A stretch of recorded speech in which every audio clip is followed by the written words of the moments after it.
What's up everyone? In this video I'll be mixing a microhouse track from start to finish, showing you my entire process. So without further ado, let's begin. Alrighty everyone, so this project right here is for my friend Seraphim. It's going to be coming out on his label Unclosed Music. And first things first, whenever I get a project to mix, once I get all the stems into the Ableton session, the first thing I do is rename all the tracks and group them. This is very, very important, muy importante, because if you don't do this, it's going to take you way longer to mix a track, like 2-3 times longer. Very important to have everything organized, neat, and like you know where all the tracks are, because especially when a project isn't your project, like you'll spend a lot of time just searching for things. So that's what I've done here. I've already done that for you, so you don't have to see that process. And then the way I group things is by frequency and the type of sound. So here I've grouped all the low frequency stuff together. So the kick, and we got a couple bass lines, some toms. Then there's a drum group. So that's going to be all the percussion, obviously. So hats, clap, rims, percussion loops, snares, things like that. And then there's a lead. This is not grouped. It's just by itself because there's not really many other sounds like it. Again, this grouping is a rough grouping, at least for now. It might change as I'm mixing the track, but you need somewhere to start. So this is just kind of how I think things should be grouped. The next is ambience group. This is more like some droney pad sounds. As you can see, I have a drone, a pad. I also got these other random synth sounds that I didn't know what to do with, so I just threw it in this group just for now. I might move it out of there as I'm mixing the track. Then we got FX group, all the sends, and then the full track. So this is the full track that's been like exported.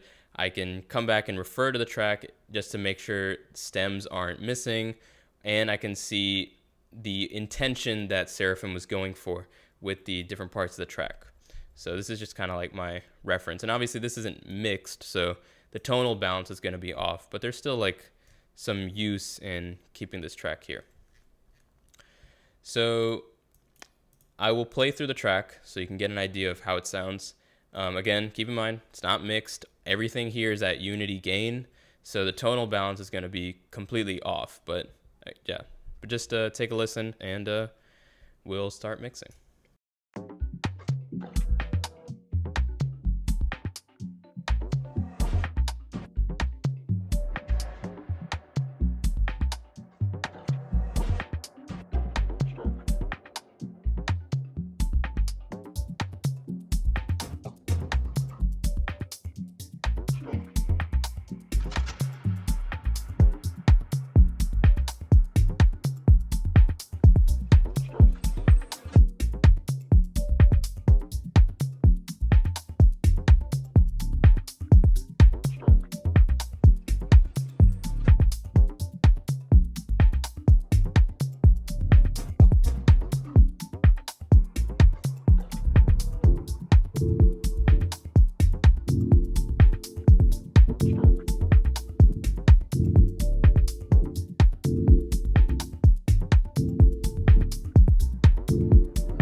All right, so now that you've gotten a general idea of how the track sounds, let's start with step number 1 of mixing, and that is gain staging. So gain staging is just a process of setting the levels. Now, you're going to be setting the levels continually throughout the mixing process. It's not like this one-stop shop step. And that's just because when you add an effect like EQ or compression or anything really to a sound, you're going to want to change the levels to compensate for whatever the effect did to the sound. And, we'll get more into this later. You'll see some examples of this. But initially, you're going to want to set the levels to get close to your final destination, right? Just achieve some of the general tonal balance. And there's a couple ways I like to do this. Obviously, with my ears, listen to the track, see what sounds out of place, or hear what sounds out of place, should I say. But there's also 2 tools that I like to use. One is a spectrum analyzer, and this is Voxengo Span. And it's a free spectrum analyzer, and I like to set it on the master mode. And that gives me the overall tonal balance of the track. So this is default mode, a lot more granular in the resolution, but I prefer this when it comes to mixing and mastering. So that shows us the relationship between all the frequencies. I also have a limiter. This one is FabFilter Pro L. Now, you might ask why I have a limiter if this is mixing and not mastering. And the limiter is honestly a very useful tool in mixing. And that's because it informs you on what the loudest parts of your track are. So let's start playing the track and then turning up the limiter.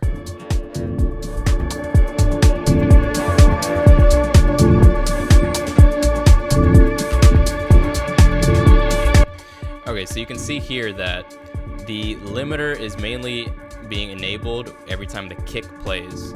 So this tells me that the kick is probably too loud because nothing else in the track is triggering that limiter except for the kick. So this is a useful piece of information to tell you what parts of your track are spiking and just having these momentary bursts of level, like the kick drum, for example. And so that's a pretty useful tool. Also, I like to mix with the limiter turned on just because it gives you kind of an idea of what the track is going to sound like mastered. Now, I don't like to just slam the limiter while I'm in the mixing phase. I like to keep it, pretty light, so it's just doing very light amount of limiting, but I do like to leave it on because it just gives me, at least for me, a better sense of the final product of the track, if that makes any sense. So let me bring this back down a little bit. And I'll just start setting the levels of stuff. So we saw that the kick is too loud. I'm just going to decrease this whole low frequency group because we also saw in Voxengo Span, if I just put this back up to 0, the bass was way too loud. And by the way, I have this utility here that I can enable with the key on my keyboard, just because if I'm talking, sometimes I like to just make the track a little bit quieter, just gain it down 20 dB, and then I can always just switch it back. So in case you're wondering what this plugin is.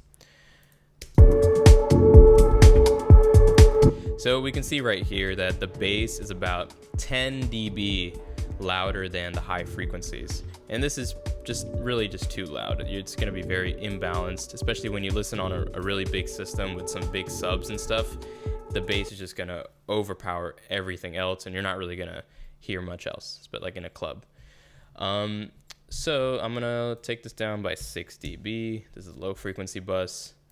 Earlier, I had heard this lead being way too loud, so I'm going to drop that by 10 dB. And here I'm just, I'm just setting the overall level.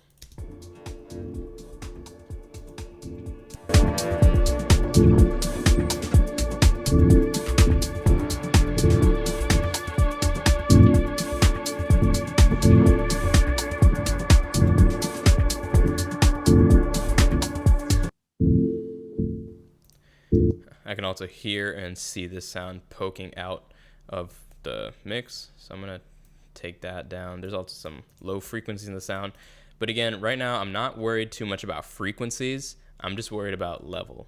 So frequencies I'll worry about later, because obviously there's like some low frequencies in here that we're going to get rid of, and I'll get to that later. So already we have a much more balanced tonality. The tonal balance here is a lot more even. Bass, mids, and highs are approximately, they're more close to each other. There's still a little bit of boost in the bass, but that's not always a bad thing. So generally speaking, you're kind of looking to create, or you're looking to, you're aiming for a more flat tonal balance for most tracks, for most genres. Depending on the style you're going for, it might be like super flat, and it might have a little tilt in the low end or maybe a tilt in the high end. Those things are those like minor variations. Those are like stylistic things. But generally speaking, you want the overall tonal balance to be pretty neutral, pretty flat, nothing like poking out, not too much bass, too much highs, things like that. And another thing is, obviously, you want to use your ears to mix it, but the room has a huge effect on how you hear, the sound coming from your speakers. So if your room isn't acoustically treated and not properly set up, the room could be lying to you. And that's where a tool like Voxengo can really just tell you the truth on exactly how loud everything is. So quick tip right there. All right, so I'm going to continue setting the levels here.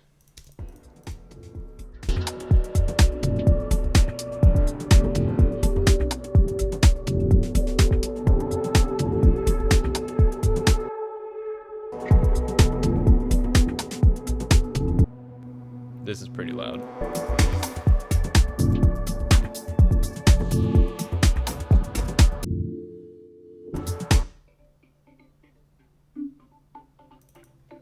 Sounds kind of quiet. I'm just gonna bump that up a little bit. Oh, I just noticed this pad was turned off.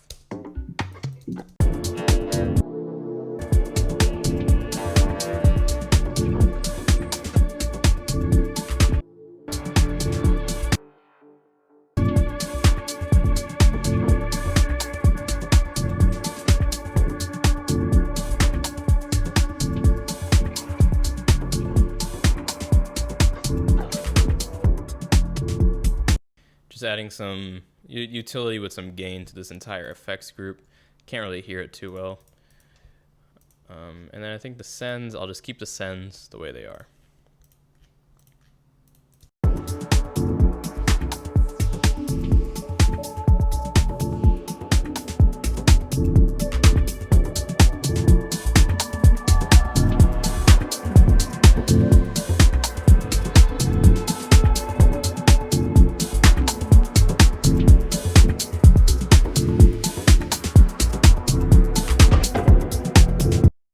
So already you can hear it sounds a lot clearer, a lot better. And that's just from very simple gain adjustments. Because you'll be surprised how much a couple dB of adjusting the gain for one sound will allow a different sound to really open up and be heard. A really important concept to know here is something called masking. And that's just when two or more sounds are occupying similar frequency ranges and they end up masking the sound of each other. And both of them are going to sound less intelligible and less clear. So that's kind of what's happening here is I've decreased the sound of the bass and some of these other sounds and gotten everything to where it's a little bit more balanced. And that allows some of these quieter sounds and just other sounds in the mix to really open up and be heard because they were previously being masked by other sounds.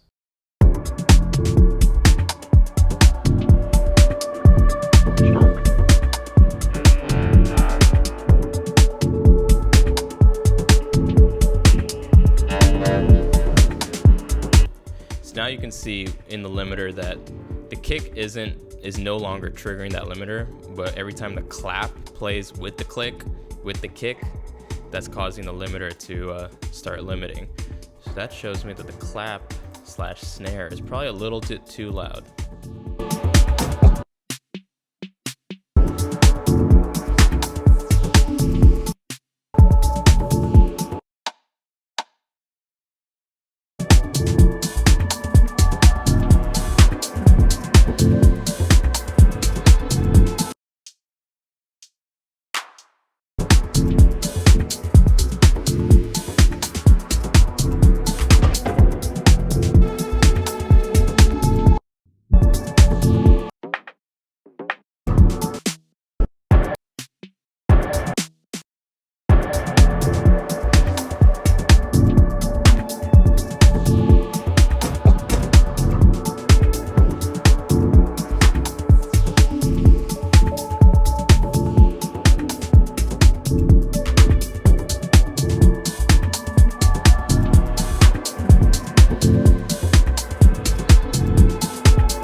Alright, so I've set some general levels here. I'm gonna come in here and just start adding some processing to the drums. This is kind of my typical processing that I do for drums most of the time. It is drum bus and glue compressor. The settings on these vary depending on the track, but generally speaking, I usually do some parallel processing with the glue comp. So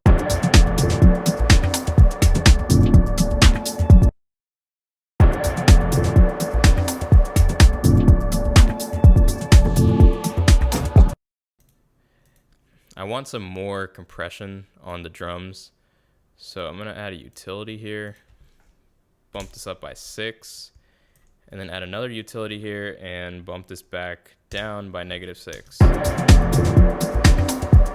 That allows the glue compressor to be more driven, and I can get more compression out of this. Because right now my threshold is all the way down.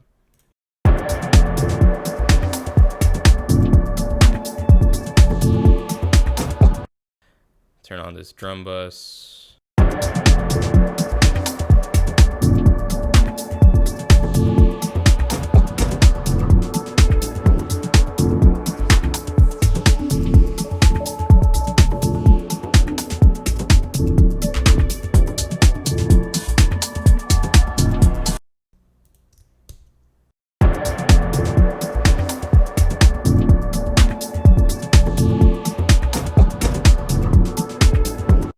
So what this whole chain is doing is, drum bus is of course adding a bit of saturation harmonics to it, but the drum bus in combination with some parallel processing on the glue comp is just bringing up those quieter drums. So if you hear, there's some like little teeny hats and stuff that are getting pushed more to the forefront, and that's essentially the purpose of this chain. So let's take a listen one more time. With it off.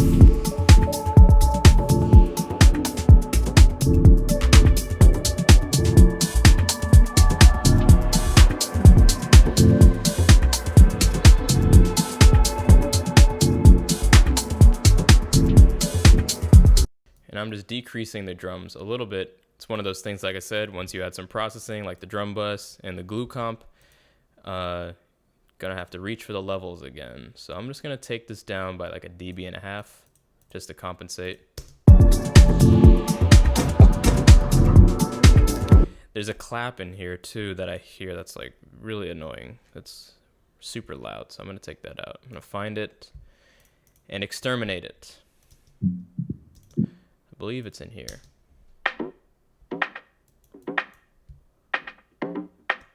No, it's in the drum rack. That thing.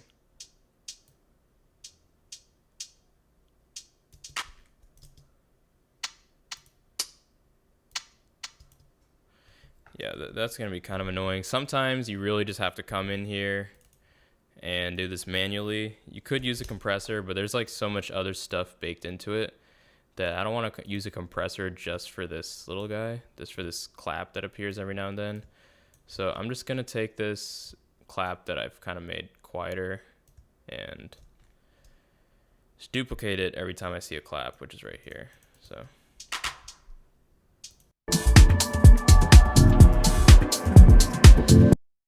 you know what? No, better idea.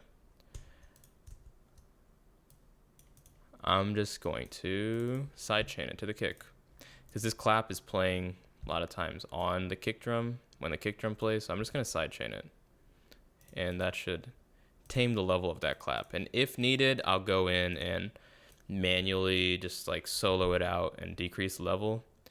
But I'd rather not have to do that.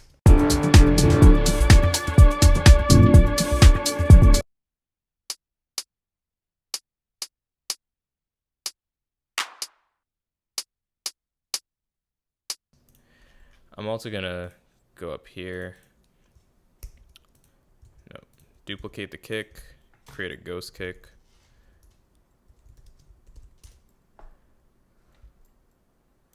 Turn this guy off, delay it by a -10. The reason I do this is so that the ghost kick plays a little bit before the actual kick, and that gives a bit of time for the compressor to actually react to the kick. Just a little secret. It makes your sidechain, like, especially when it comes to like bass sidechain to kick, it makes it a lot cleaner.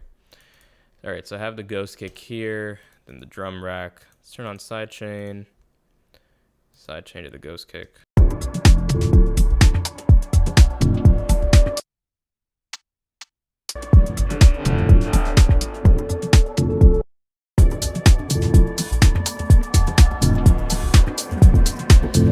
And then boom, see, that clap has been tamed.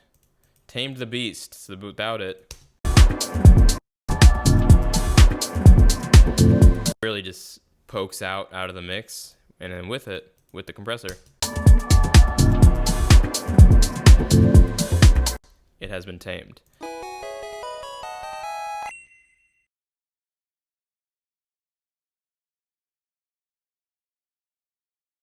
I'm also going to turn on look ahead with the compressor to 10 milliseconds. Again, just to give the compressor more time to react to the kick. Okay, so that's cool. Got some drum rack in there. Let's see what else needs some tuning.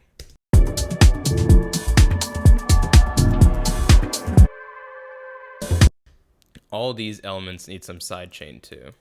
And this to me is kind of part of the levels, because sidechain, it's controlling the level of the track, but it's doing it dynamically based on an input signal, in this case, the kick. So let's take the sidechain that I made here.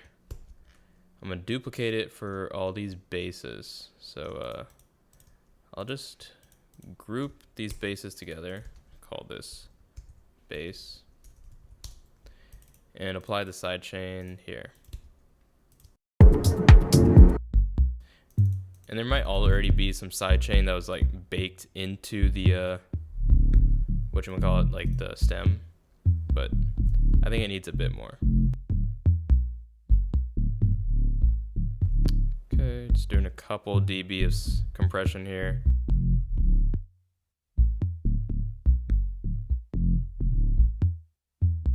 All right.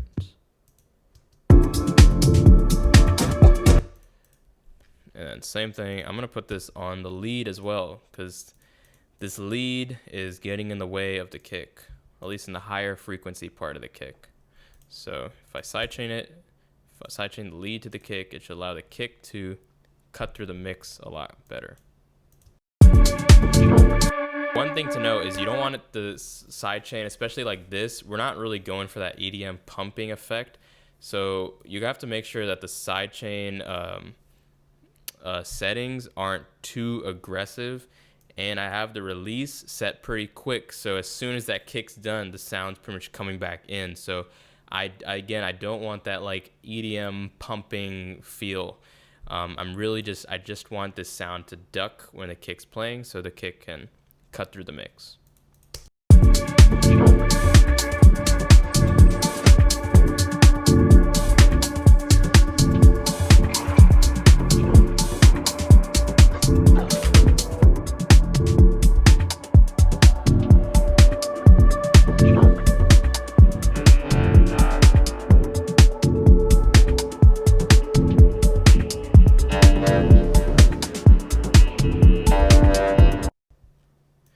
Vocoder is way too loud. I'm gonna turn that down.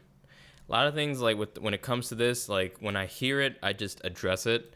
So, you know, sometimes it may seem like my mixing's a little bit haphazard, but that's because for me, it's like if I hear something out of place, I just need to address it immediately. So I heard this vocoder was just way too loud, so I just dropped that by 6 dB.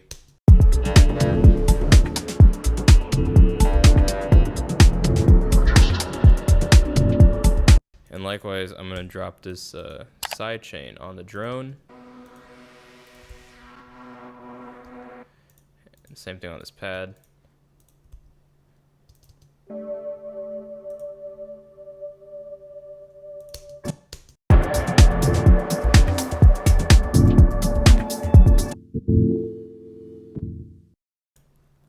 Do it with this dub sound. And you know, I could put the sidechain like on the group itself, but in this case, I'm putting it individually on the channels so I can control how much compression is happening with these individual tracks. But if you really wanted to, you could just throw it on the actual group. But not today. Let's do a little bit there.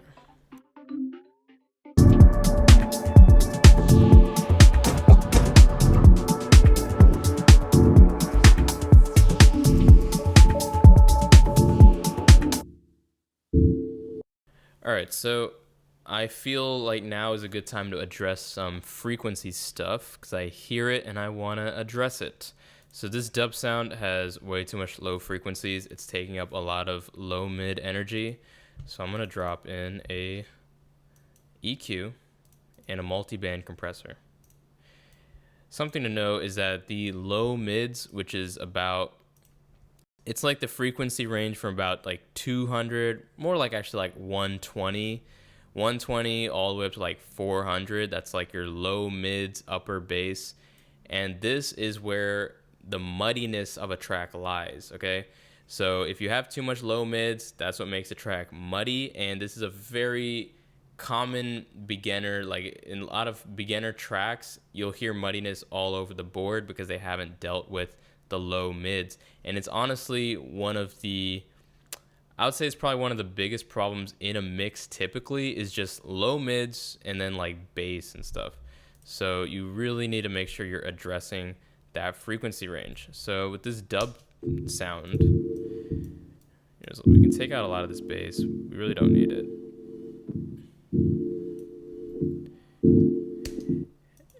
And there's some like boxiness around here. But as you can see, we don't want to just like EQ this out completely because that's like pretty much most of the sound. Instead, we're going to use a multi-band compressor, and this allows me to tame the frequency ranges that I want to tame without really losing like the body of the sound. It's weird. It might not make sense at first, but with the compressor, I'm able to control this frequency band without completely just killing and thinning out the sound. So this is I'm soloing this out. It's a very like resonant area of the sound. I'm just gonna tame it a little bit.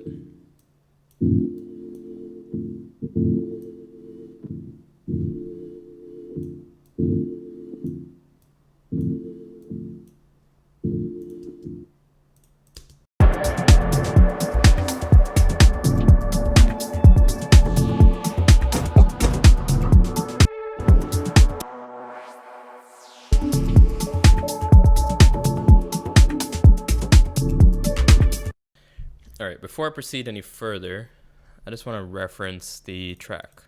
Let's just see where exactly Seraphim had the levels of the pad and stuff.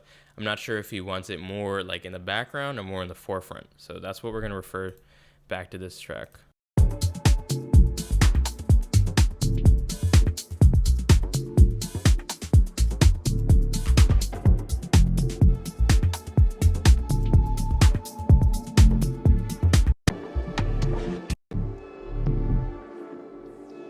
Okay, so it's definitely way more in the back than we have it now.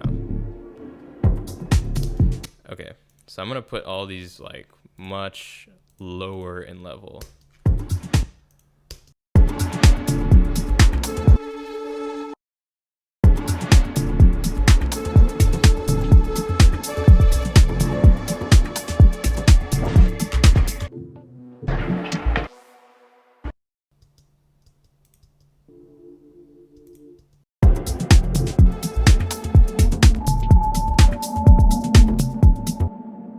Oh yeah, there's all these effects that are taking up a lot of headroom. This thing right here. Yeah, this needs to go down quite a bit. It's eating up all the headroom. And actually, I'm gonna put on a sidechain for this too. We don't want that clashing with the kick.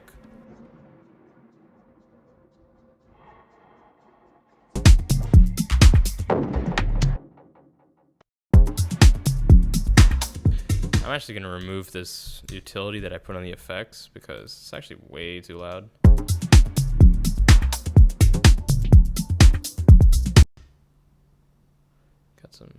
other sounds.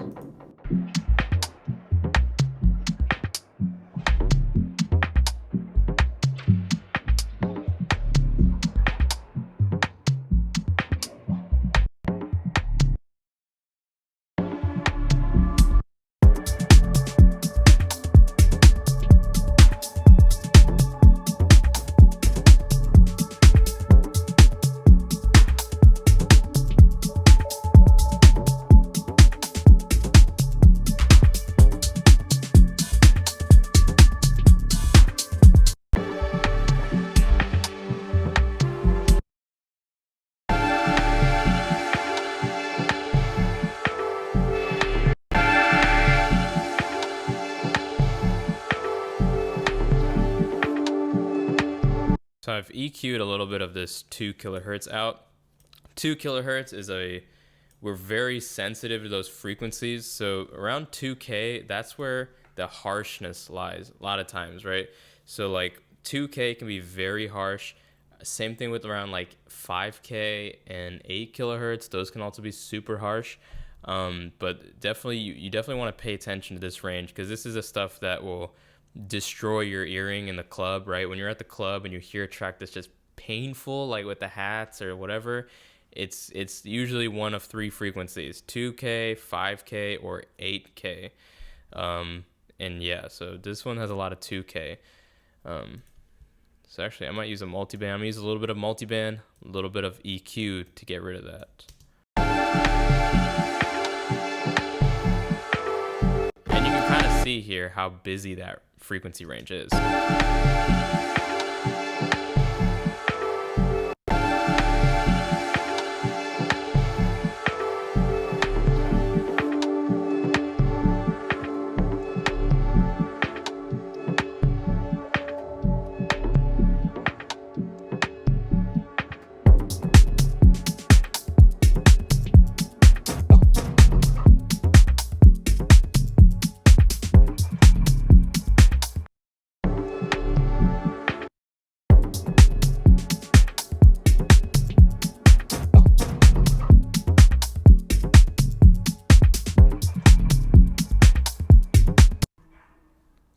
There's like a dog outside. I don't know if y'all can hear that, but the dog's yapping. Anyway, okay, so now the levels, it's getting a little bit closer to what we want. The lead is more tamed. It's time to start working on this bass, the kick and the bass, because we have quite a few bass layers here, and we got to set the levels and make sure they're all interacting right in both level and frequencies. That's what I'm going to show you now. Before that, though, I'm going to add a little bit of EQ to the kick. Every kick, almost every kick, I would say 99.999% of kicks have this little like mid-range boxiness that it really helps just cut out.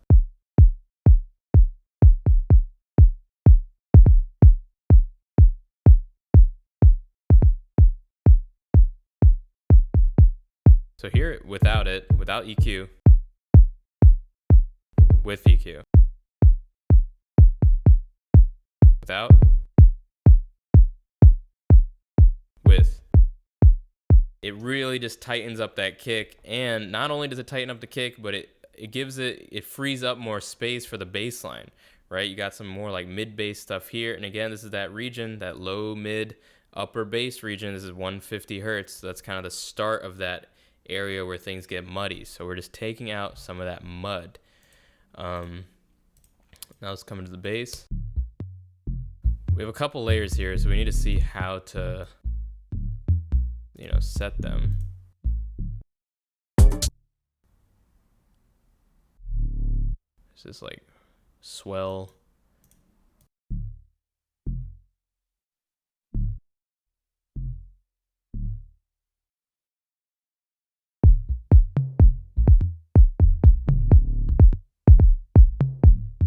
And here too, I'm actually going to set the sidechain independently for all the tracks, because I really want as much control as possible so all of these bass lines can gel together.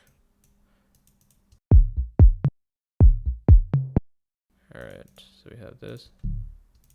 So this needs to come up for sure. Bring this up like 6 dB. And if I listen back to how he had his bass, this was definitely higher. This sound.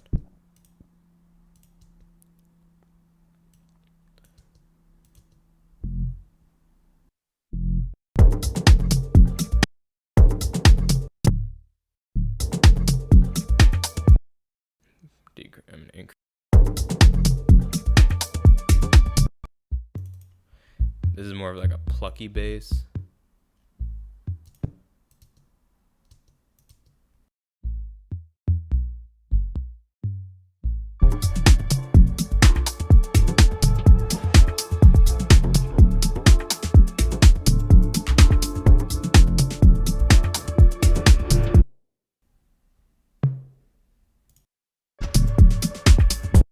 And you know, there's actually another perk here that's kind of conflicting with the bass.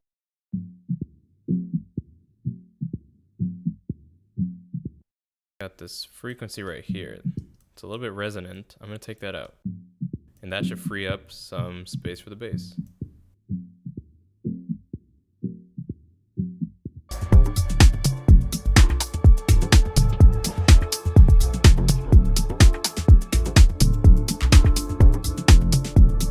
We can take a peek at the levels here and to see what all the different parts of the low frequencies are hitting. So our kick itself is hitting around -10.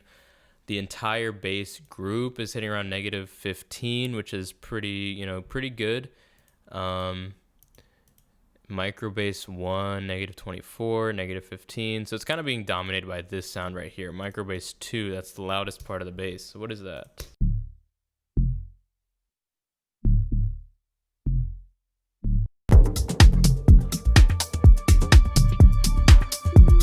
I'm gonna turn these up a bit too, so we can hear them.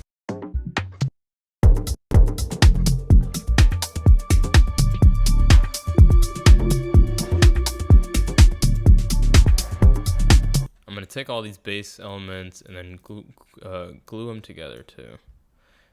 This will keep them at a bit more of a consistent level.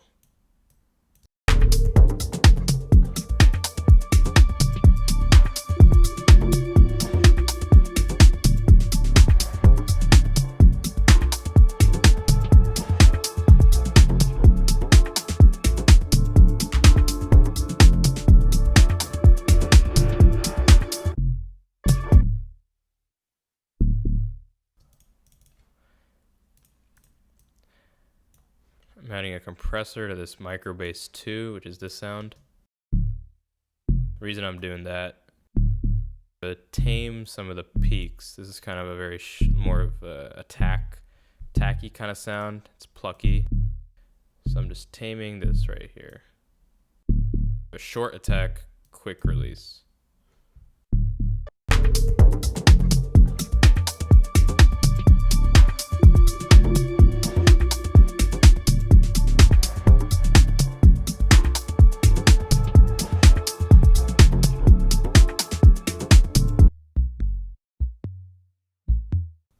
Same thing with this thing. Just taming some of the peaks.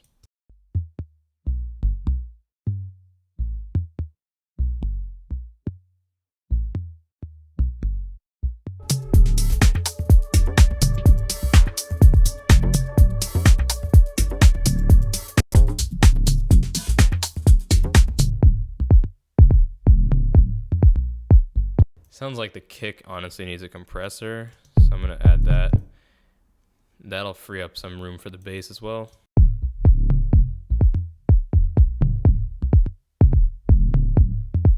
The kick doesn't need too much compression. It's already a pretty short kick, but I'm compressing a little bit of the tail of the kick. So I have the attack set to about 30. The reason I have this is because I don't want to squash that initial transient of the kick and decrease its punchiness. So I'm letting that initial transient come through, and then I'm starting to compress. So I have this set to 30. This is also set to about 30. So yeah, it's quick release, kind of a slow attack.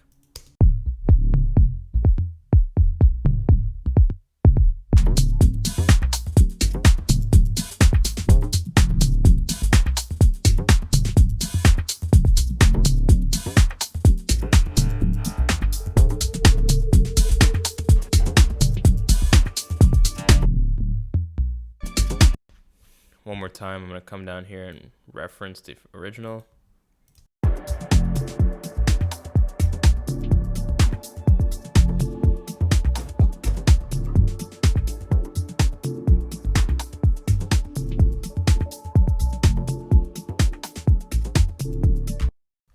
Okay.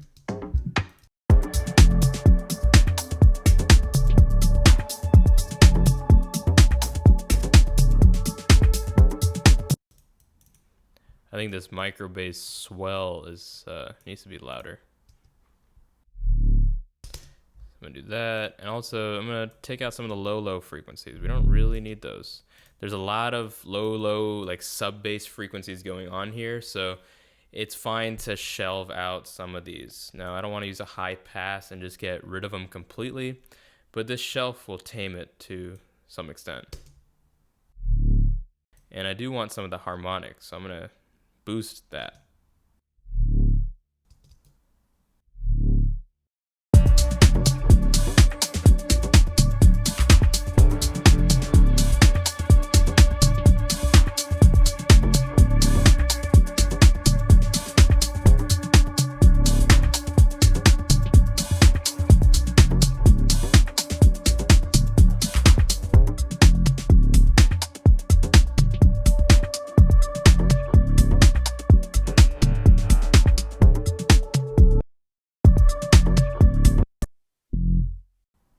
Something with this.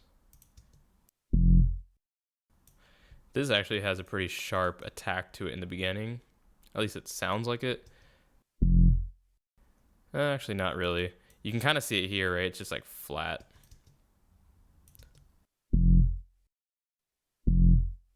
So yeah, I don't need a compressor there. At least not for now.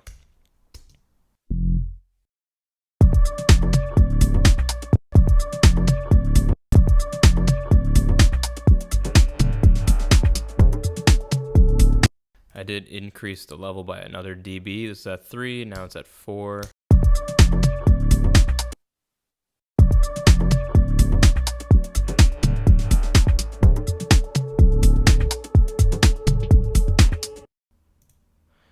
And right here I can see with these two parts of the bass, these two parts of the bass are playing at the same time. So I just want to hear how they interact. See this note and then that note.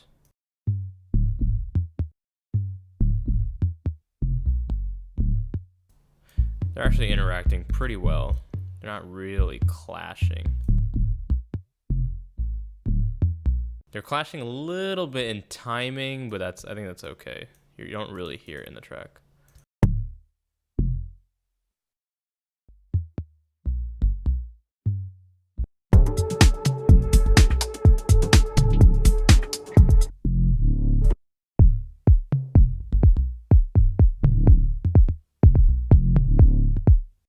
So I'm going to take out a lot of the low frequencies from this.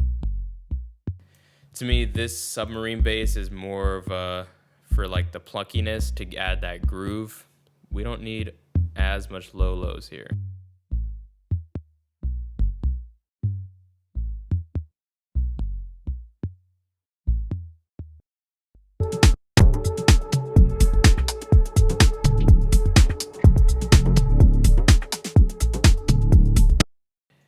And now I'm going to take a side chain and compress this again.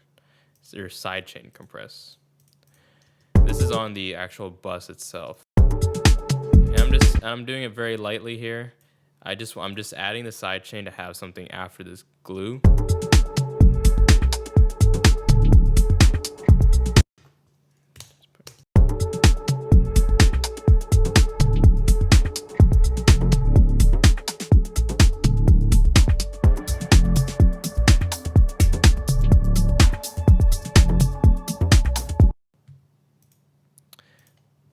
Kick is quieter, probably because I've EQ'd it and then compressed it. So I'm gonna boost this level of kick back up.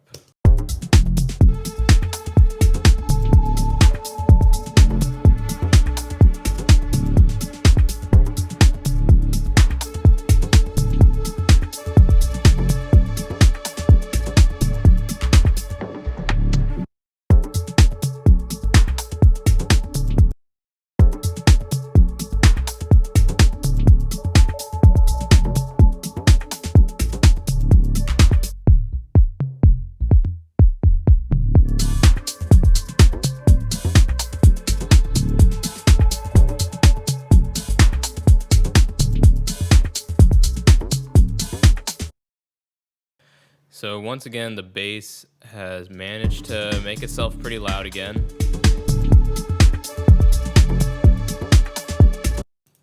And the clap is also super loud. So I'm gonna take these two, bring them down. This is the snare. It's also a rim here. I'm gonna bring that down.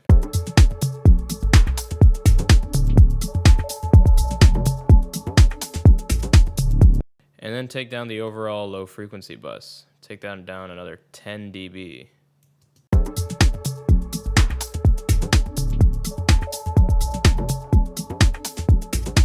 It's clear there's something that's triggering the limiter right there. It's just causing it to spike at 0. So let's find out what that is. Some sort of snare.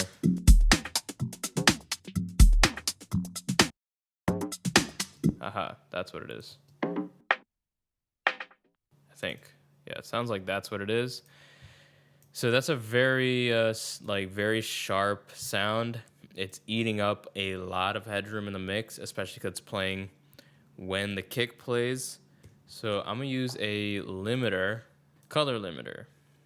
Okay, let's put that on the perk group.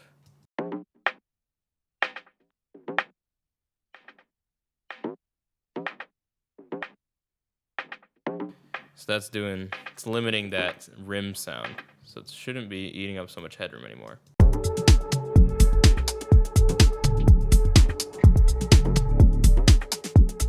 Still eating up some headroom, but not all of it.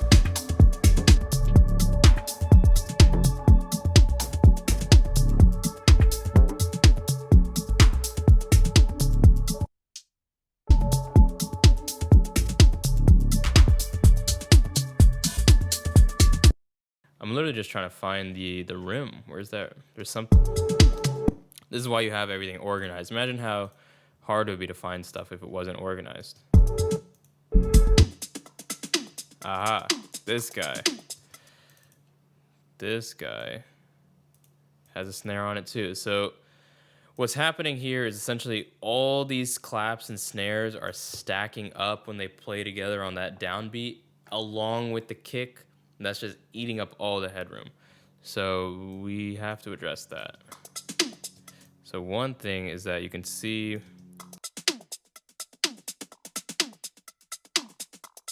taking out the resonance from that snare a little bit. And then likewise, I'm gonna come in here and use the color limiter again.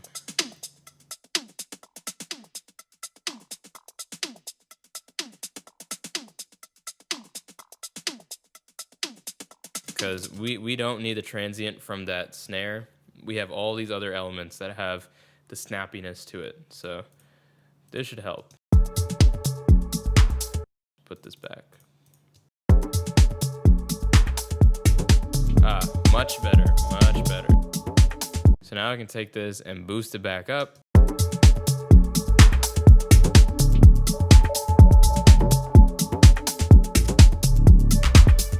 See how much headroom we've gained there? We were at like, before I think we were at like 13 plus 13 or something dB, and there was still a decent amount of limiting happening. Now that all those snares and rims and claps have been tamed, we're able to boost this quite a lot more. See, we're at 14.7 and we're still not even at limiting.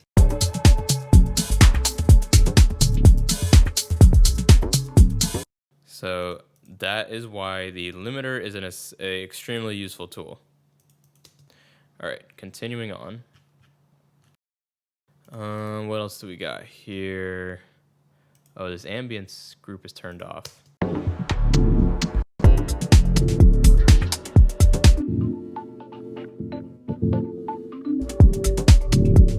Oh yeah, that is a lot.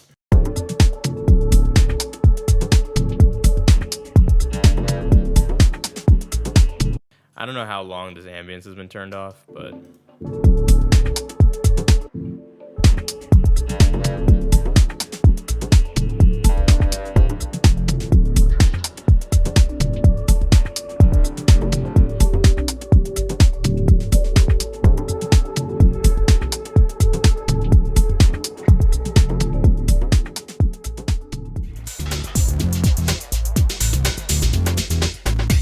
So I'm taking a little break right now. Gonna cut up this delicioso pineapple. And you know, breaks are pretty important for when it comes to mixing, because when you're listening to the same thing over and over and over again, your perception of what's good just starts deteriorating. And so you need these breaks to reset your ears and refresh your mind so you can listen to the track kind of with a new perspective again. The ear fatigue is gonna set in, and even just going outside for a couple minutes and coming back is gonna help a bunch. And what you'll notice is that you're gonna hear problems in your mix that you weren't hearing before, and that's the beauty of it. So, you know, I try to do it maybe like every 45 minutes to an hour, just a little quick break, and then just hop right back in.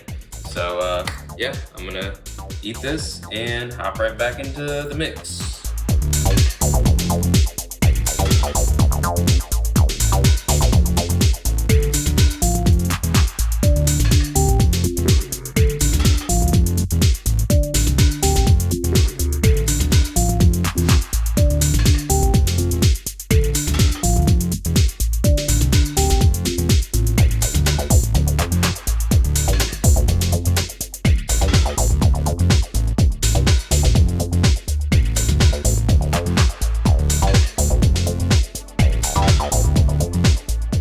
Okay, everyone, so I just took a break and I reset my ears, ate some food, now I'm back. But yeah, so I'm just gonna take a listen again to the track, just skim around and continue with the mixing process.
All right, so that's sounding pretty good so far. Big improvement from where we started. So I'm gonna start fixing some things that I'm hearing. Some of these effects are just like, they just need to be compressed like this. You can kind of see here in the waveform that there's like some differences in level. It's not like super consistent. What I'm gonna do is I'm gonna bump this up 12 dB just so I can see it. So see that there's all these like spikes. I'm gonna take it down 12 just because I bumped that up. And I'm gonna use the compressor to tame that. I'm gonna make it more of a even volume.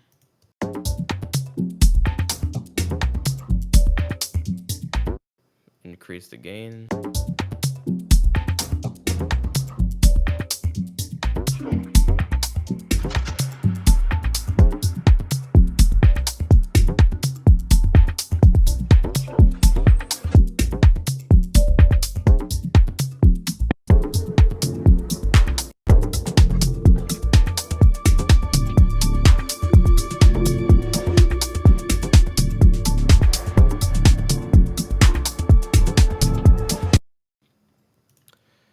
Okay. I'm gonna start adding a little bit of reverb to these drums as well. There's already some reverb. We have it in the send. There's this oil tank. So you can hear some of the drums have been sent to this, but I'm gonna decrease this a little bit. I'm gonna add a different reverb.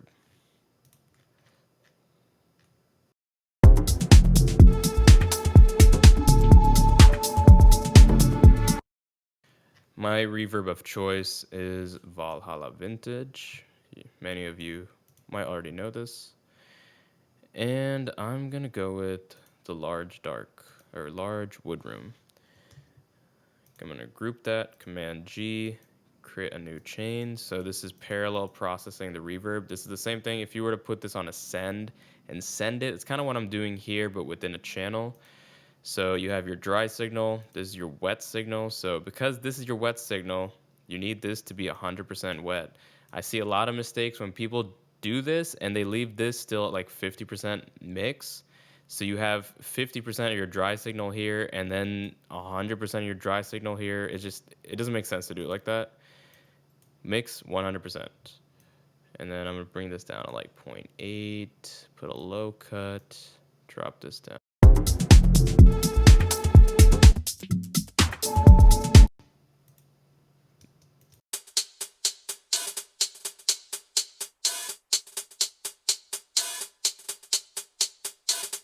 My trick for reverb is to bring it to a level where I hear it, right? It's pretty present right now, and then just tone it down just a little bit.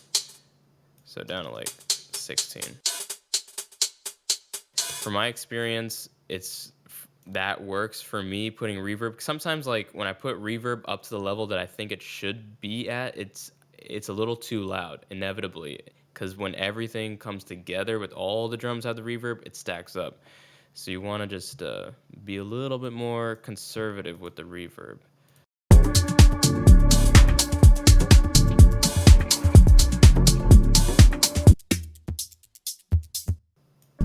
And there's actually quite a lot of bass in that tops loop. I just noticed that. Let's take that out.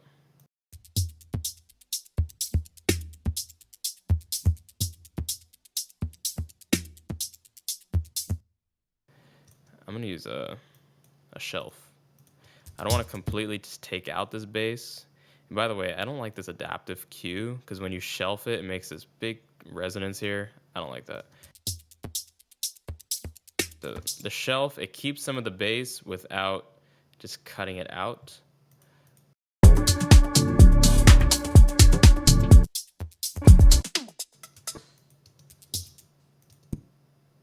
I'm gonna group these together. And actually, you know what? I'm just gonna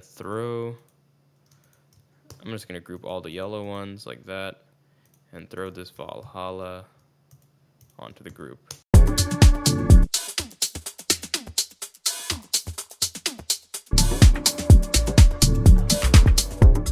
And the reason I like to do the reverb in here and not through a send is because I like the reverb to go through this drum processing and through the drum bus and through the glue compressor.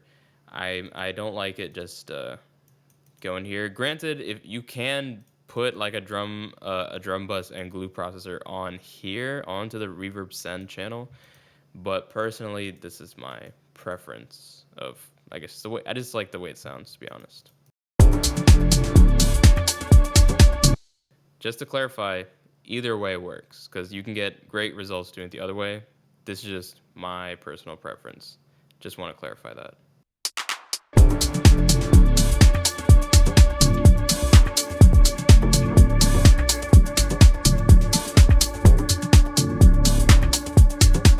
So right here, we have a lot of high frequencies, so we kind of want to tame that. Also, or we could just bring the mids up, which is really what kind of needs to happen. There's a little bit of, it's very bright on the high end, so we need to do a little bit of tilting, get a little bit of less highs and more mids in there.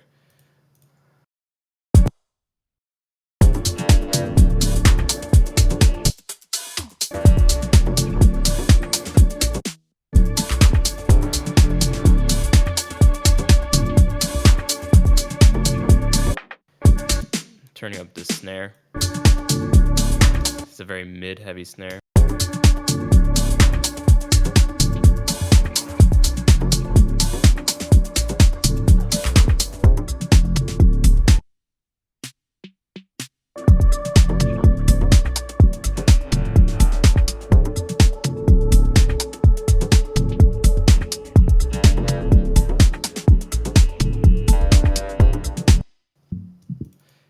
this also needs a side chain. I hear this hitting when the kick hits, and it is clashing.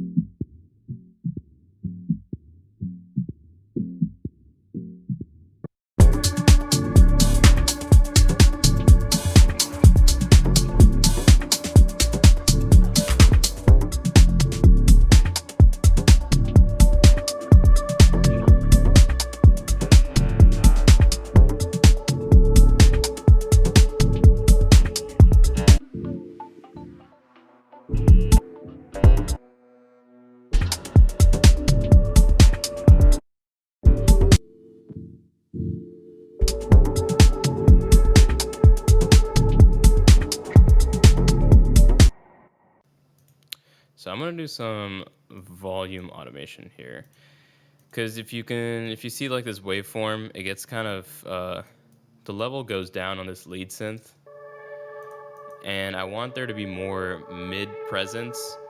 So I really just want to bring this up. So let's do that. I'm gonna say maybe like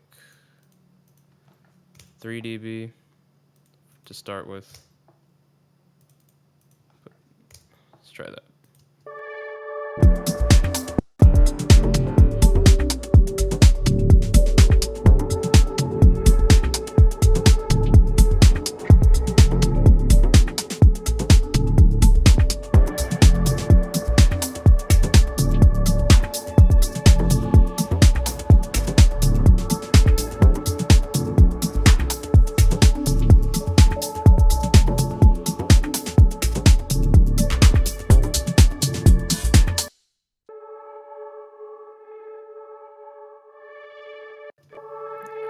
I'm looking for this sound. It was like kind of very ringy in the low mids, but it might not be from this lead. It might be from something else.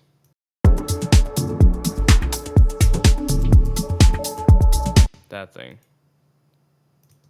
What's that from?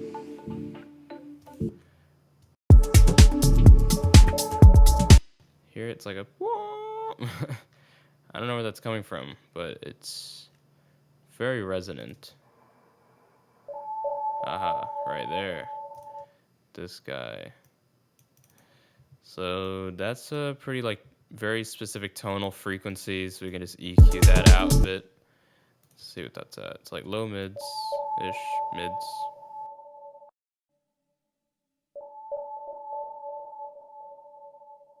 Actually, this will be fine for a multiband compressor. Good old FabFilter Pro MB.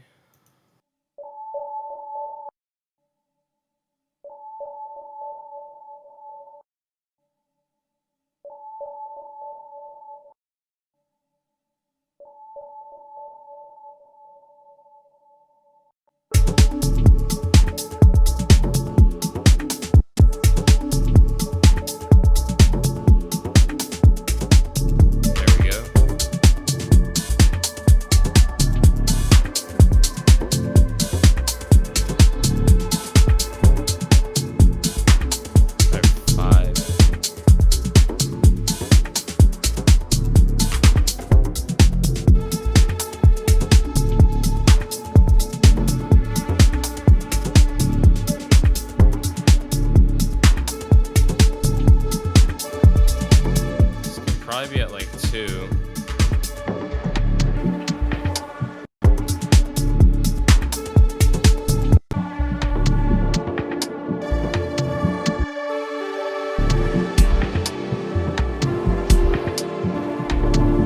So this is getting a little crazy with the mid-range, so we're definitely going to need to do some automation on an EQ just to tame some of the harsh like frequencies around 2K, maybe even 1K. But first, I'll do some of the volume automation first.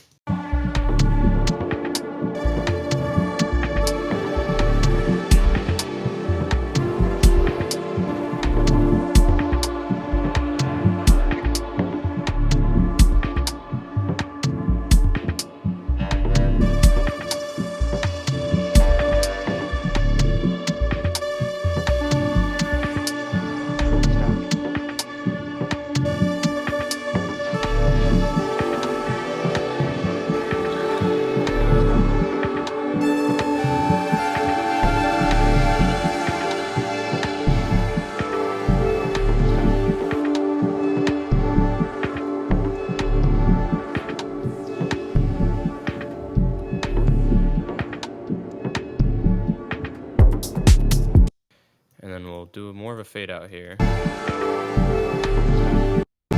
Make it a little bit more dramatic when the drums come in.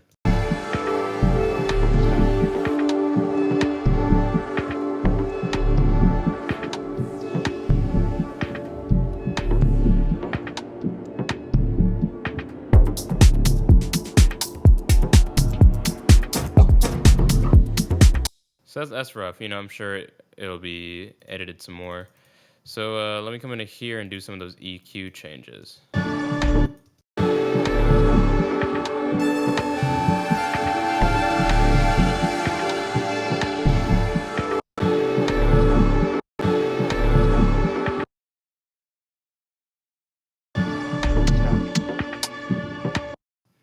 And actually, I'm going to use you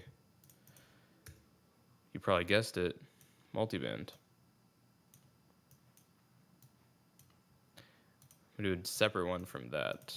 There's a lot of low mids in this that are very resonant.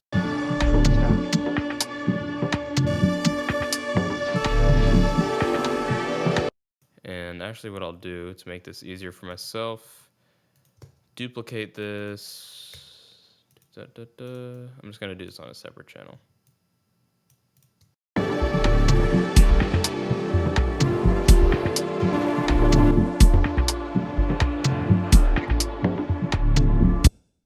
Take this multiband.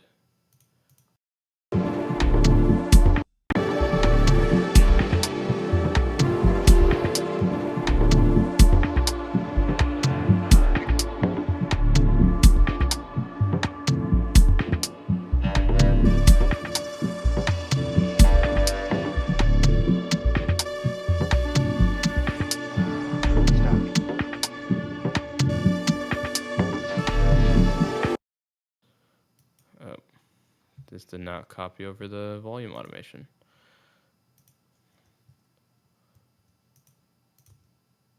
There we go.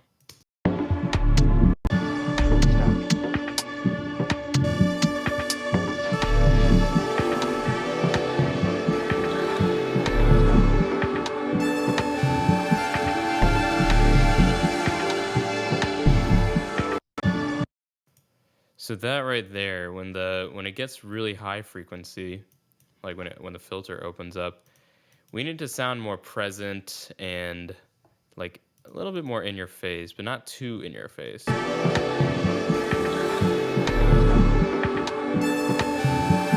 right there, I think that's a good, just kind of boosting that upper highs. I think it makes it sound a little bit better. So let's try that.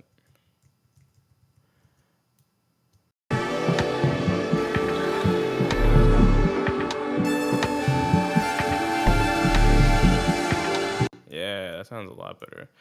I'll just automate that because I don't want that on like the whole time.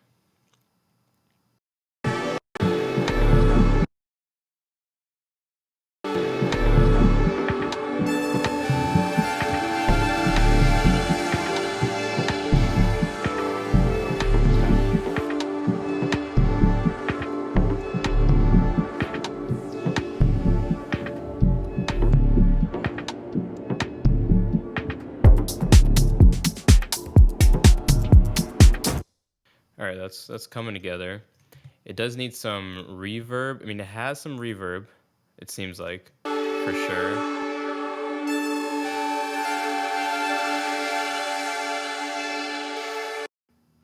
It's definitely reverb on there, but it's like baked into the stem, so it kind of sounds weird. And you know, if you're a mix engineer, you know, these are just things you have to deal with sometimes. You kind of have to get around like effects and stuff being baked into the stems. I'm gonna go with like a very nice hull. Again, put that at, mix at 100. I've created this other chain.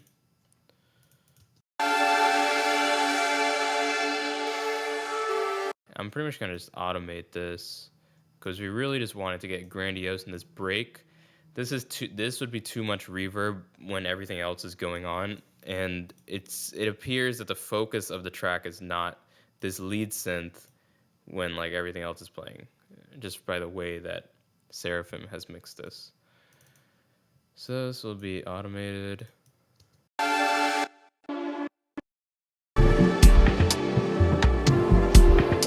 And actually, I'll just group these two. And then throw this on the group. So now that way, I can just automate it right here.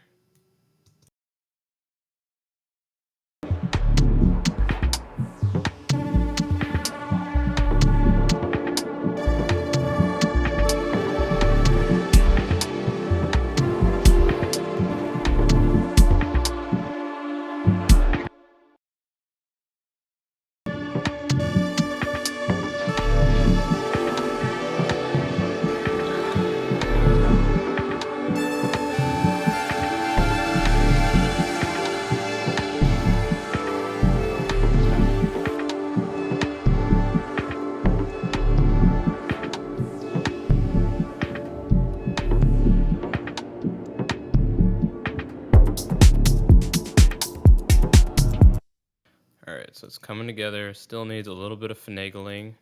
For that, I'm going to use a compressor on this. So right there, we're going to compress it. You can see already here how much louder the sound gets.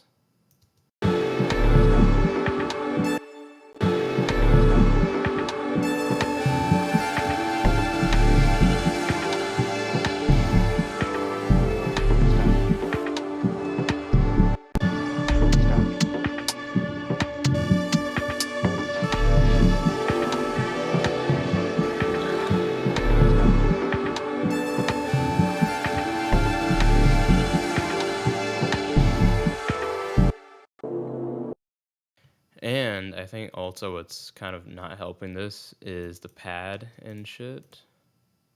This pad is playing. And it's taking up a lot of headroom. Or it's that low mid frequencies again, or the mid range. So we just have to duck that out. So I'll just remove this. I'm gonna use a shelf here.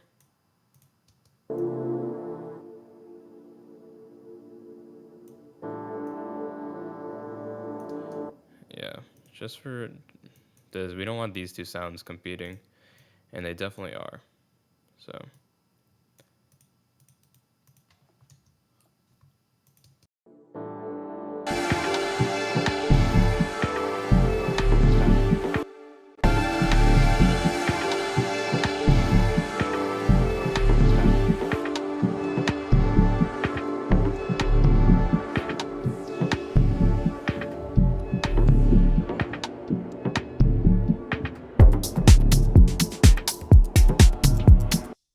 Okay. And it's probably the same thing with this drone, if I had to guess. Oh wow, oh no, this has sidechain. The ghost kick isn't playing, right? So I actually want to extend this ghost kick out.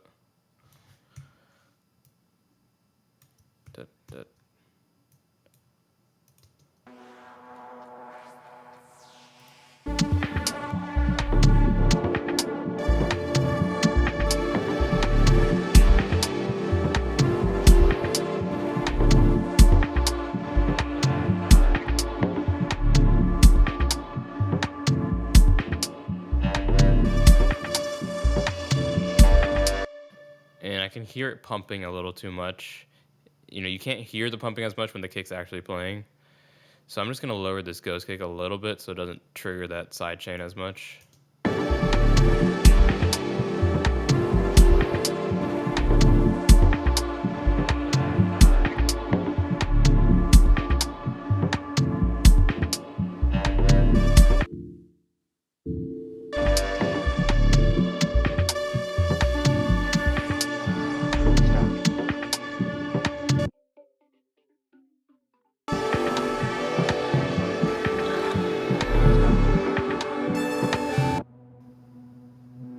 This definitely needs an EQ.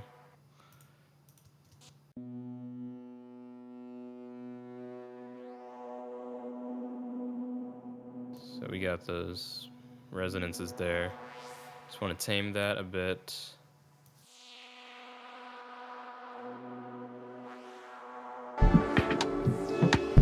And then do some volume automation.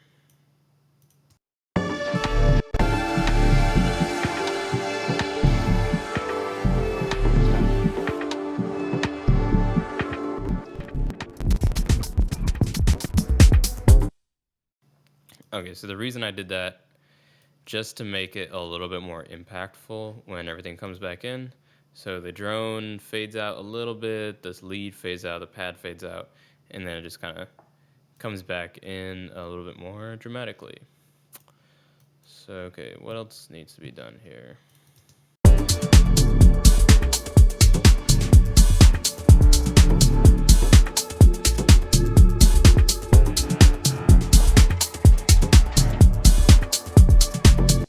Just gonna add this EQ8 to calm the high frequency down a bit.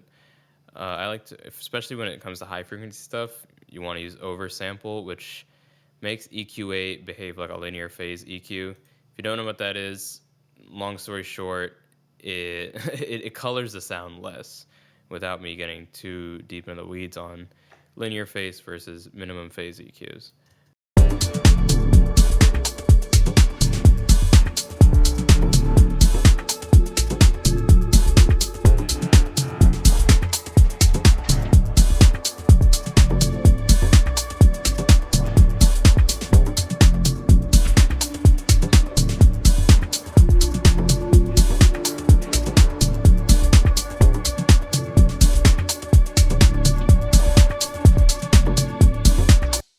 All right, so now I want to revisit the bass again. I'm not super happy with the way it's sitting, so I want to touch that up. And a lot of this with mixing is like a back and forth, because when you change one element, it's going to affect the way you hear another element. So I've done a lot of work on like these drums and stuff, so now the bass is going to sound a little bit weirder.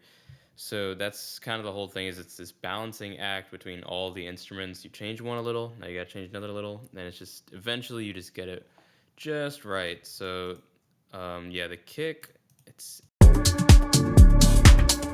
sitting decent, but it might be a little too punchy. Again, this is one of those stylistic things where it's like, do you want to leave the kick punchier, or do you want to bring the kick back a little bit and have everything else come more forward in the mix? So I guess once I do finish this mix, obviously I'm going to send it to Seraphim, see what he thinks, see what kind of suggestions and feedback he has.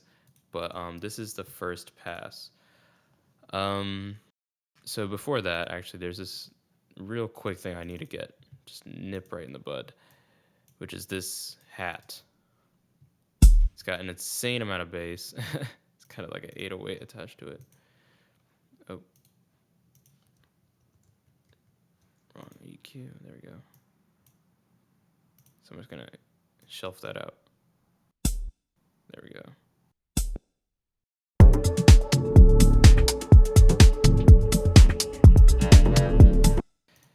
So now I can bring the kick down 3 dB. Let's look at it in Voxengo. The kick is, or the bass in general, is currently about 6 dB louder than the high frequencies.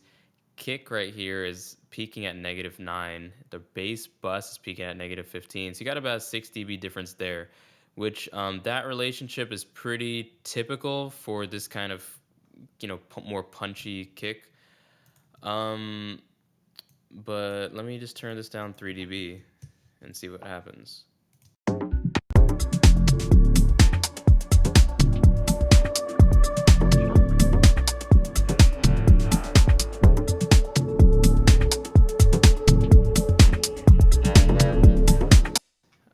And in return, I also have to turn down the claps.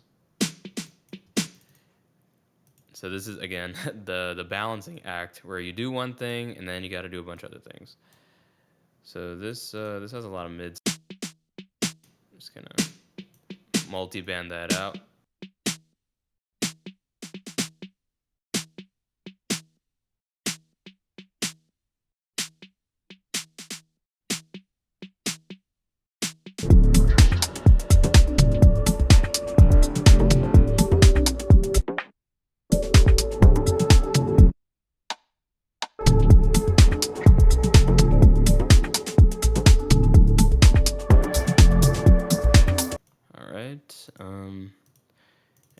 course, now this clap is becoming louder since we turned everything up.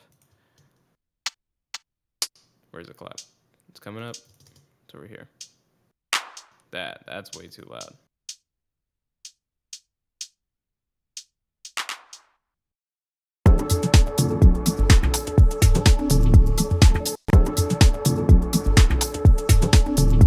Much better.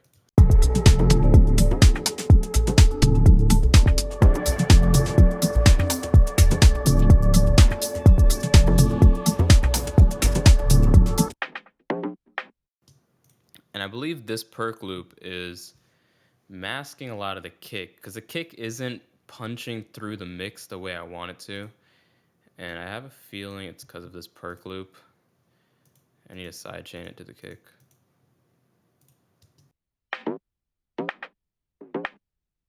It's got a lot of that low mids again, those pesky low mids.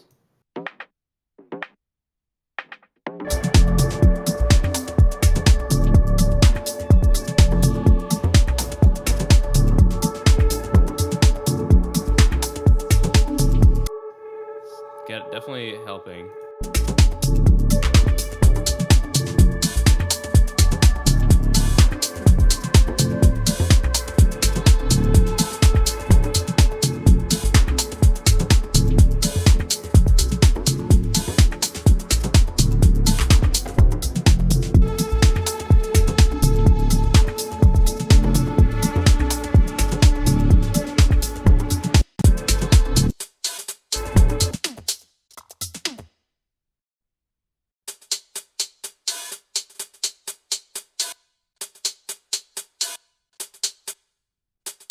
Aha.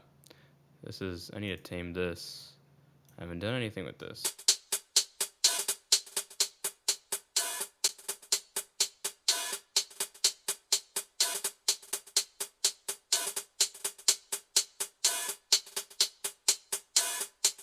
Just a little bit of that resonance there. I'm just gonna bring it down.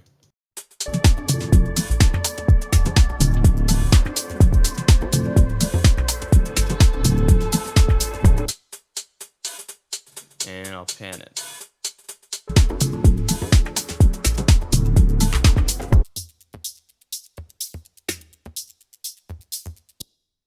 And honestly,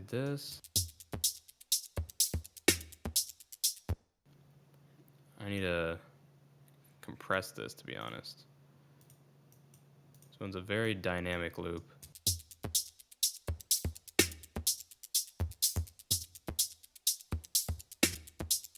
Well, I want to compress that snare,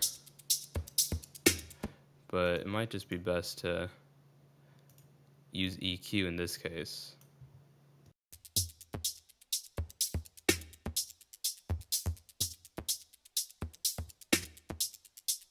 Or a combination of.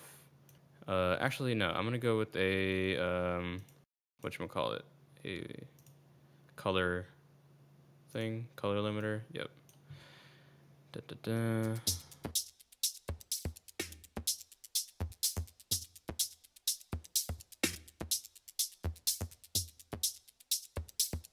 See, it's just capturing that snare right there.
I think I want the kick back a little bit.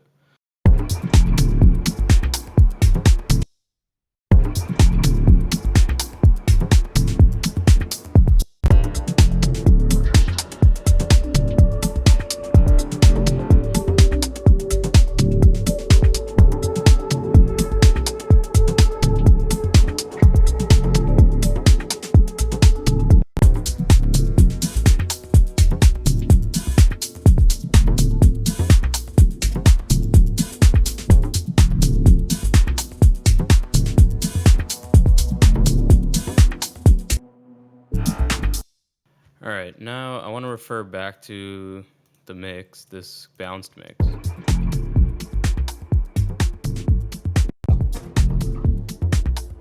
So it seems like the effects are a lot more present.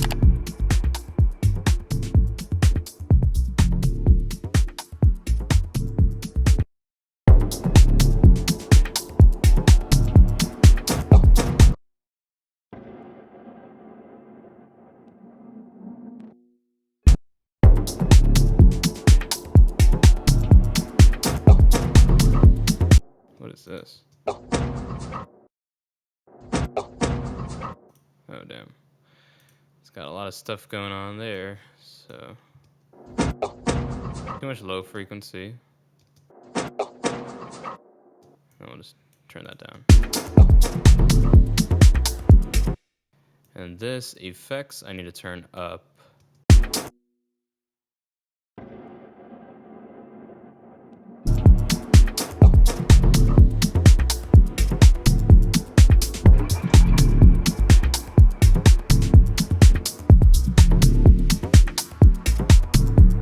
Same with this drone. Just gonna EQ it.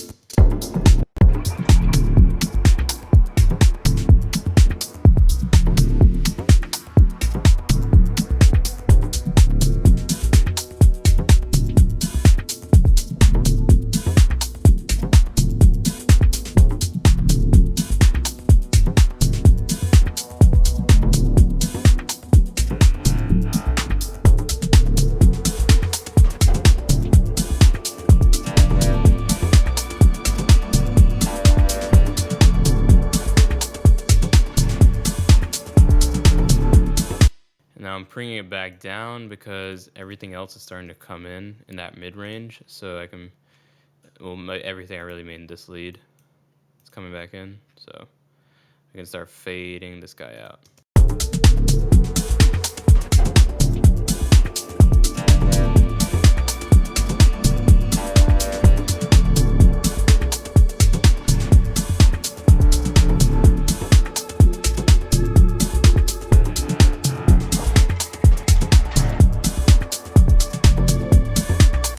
So there's a little more work to be done with the synths and the mid-range to clean that up. So this is just too loud.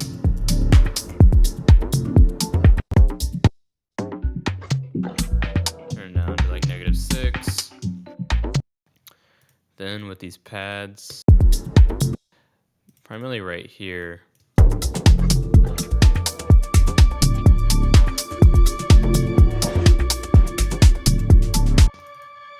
this needs to fade in a bit.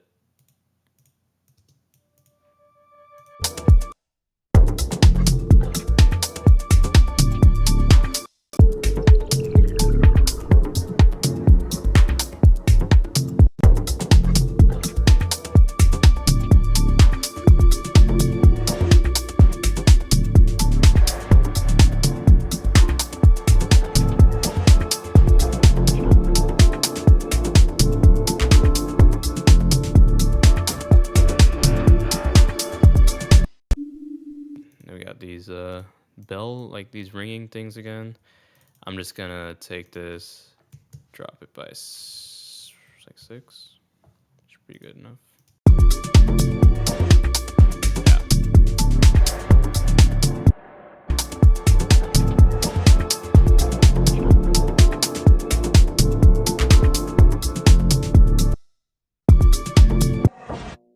Oh yeah, there's a lot of low end there.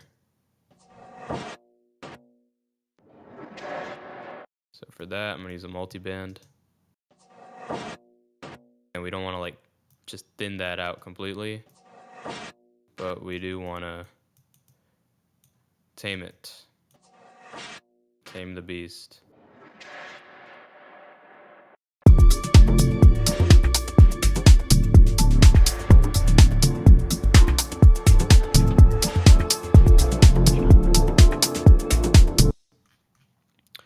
And to that, I'm gonna add that Valhalla reverb that we use on the drums. I'm gonna add it to this effect. It needs a little bit of spaciousness. I mean, it's got like a far reverb, but I need something a little more close, so that's what this is for.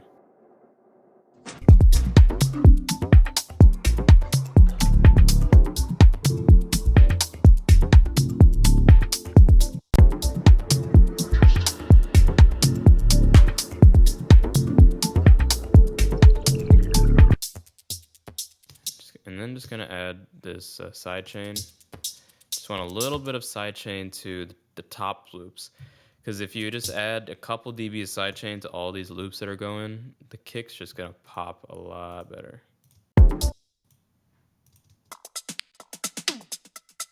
Definitely want on that.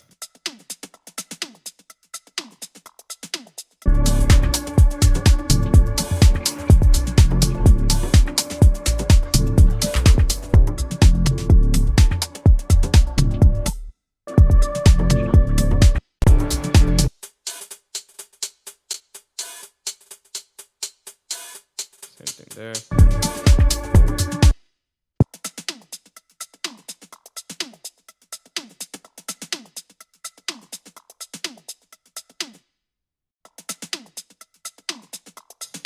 I'm just moving this to the left a little bit, create some separation between all these top elements.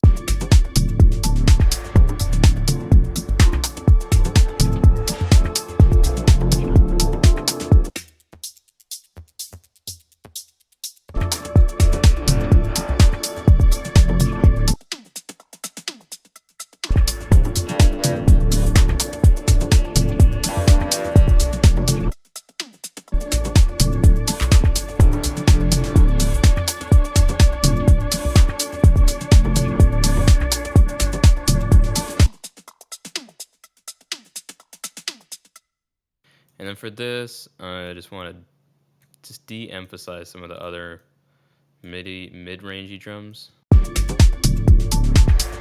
Maybe not. Actually, no, I don't want to do that.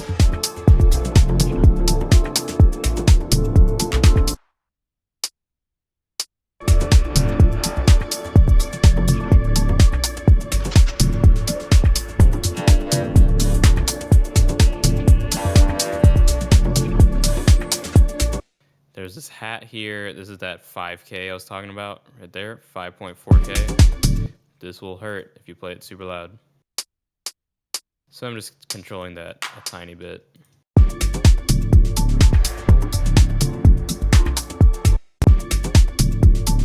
Then just increasing the overall drum bus just by like, you know, maybe not even a dB, like 0.7 dB.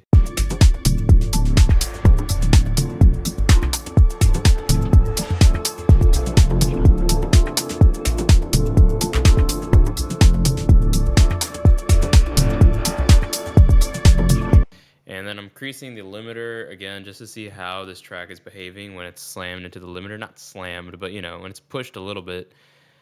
And it's doing pretty good. I'm gonna throw on this Julian loudness meter. This is just kind of to check how things are looking in terms of loudness.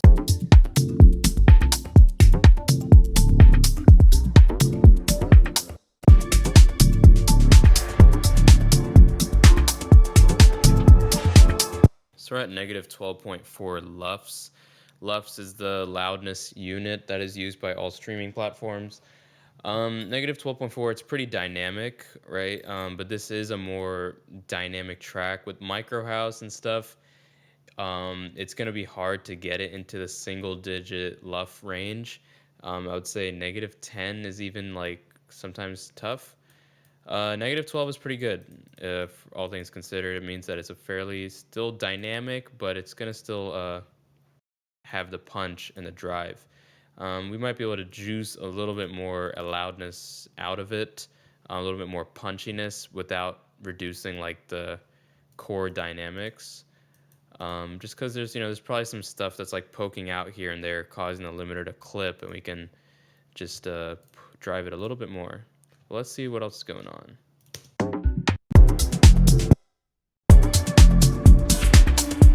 Overall, I'm pretty happy with the sound right now.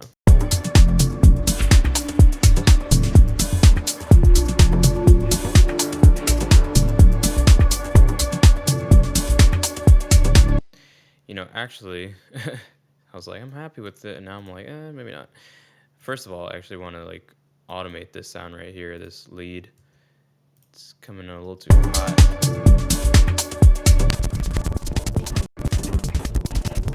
All right, so I've given that a little bit of automation. I also want to see what happens when I throw a drum bus on this bass group.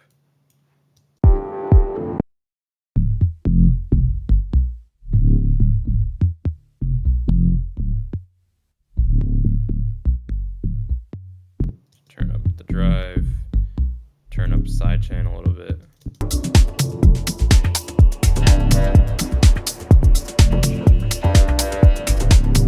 Yeah, I mean, that drum bus really brings out some of the bass. It might be too much. I just have to fix a little bit of it with EQ.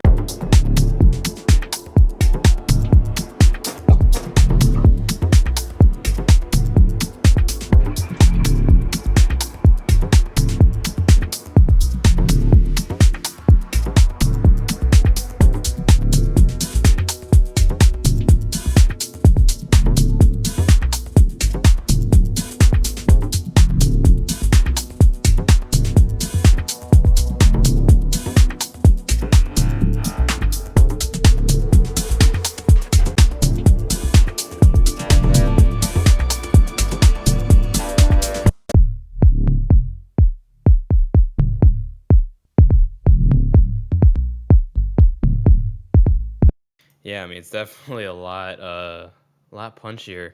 I think I'm gonna keep that for now. I'll take a listen later, and also when I get some feedback, maybe I might change it based on Kenny's feedback. Kenny's Seraphim, by the way.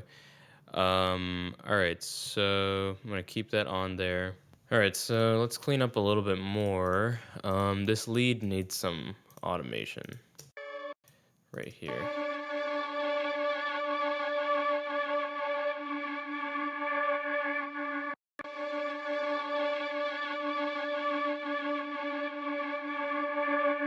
Mainly with this frequency right here, you can kind of see it peaking up. So I just want to automate that. So let's just do that. Let's put this at 0. And then when it gets loud right here, I want to bring it down to like -7. Oops, that's not -7. -7.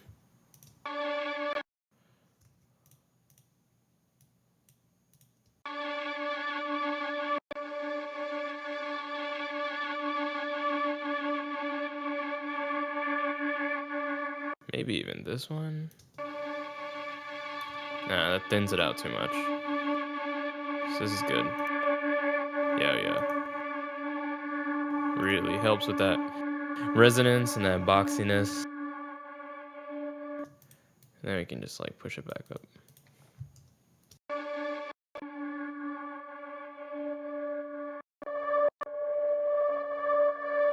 Oh, more of it.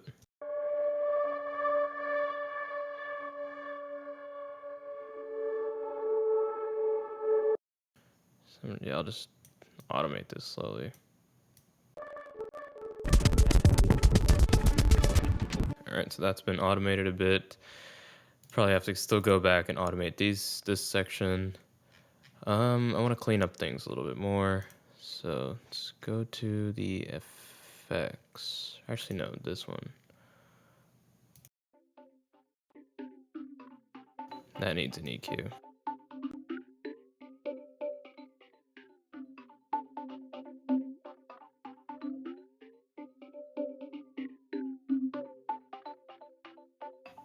A little bit resonant-y.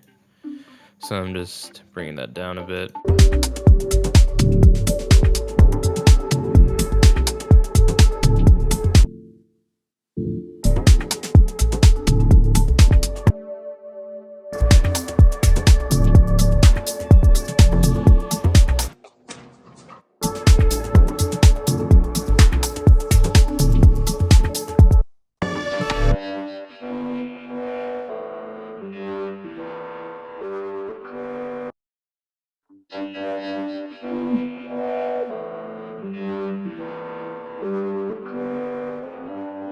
It's gonna shelve this down a little bit.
Automate that.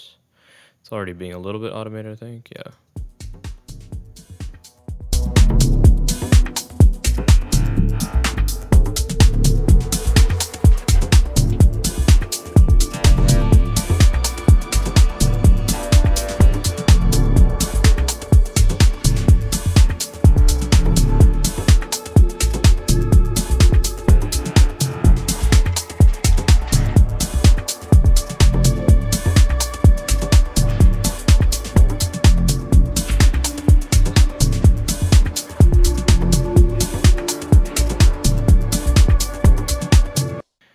I'm gonna see what happens if I put a drum bus on this kick, just to fatten it up, to be honest.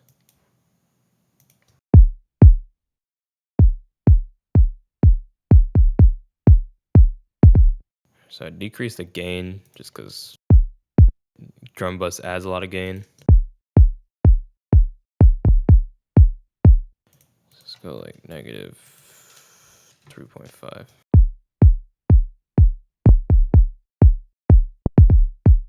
Oh, it does add a lot of mid-range weight to it.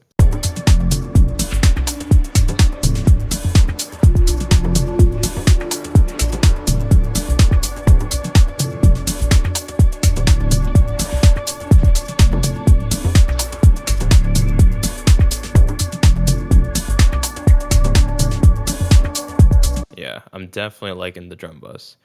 Just makes it way more punchy. And here's the thing, right? With drum bus, we haven't really added that much level to the kick, but it's louder. We're keeping the peak level pretty similar. Before drum bus, the kick's peaking at negative 11-ish, or at negative 10 in some instances. With drum bus,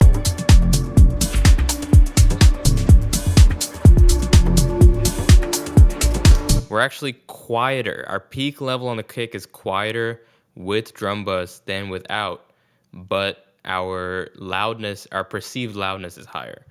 So that's pretty much the magic of distortion plus compression.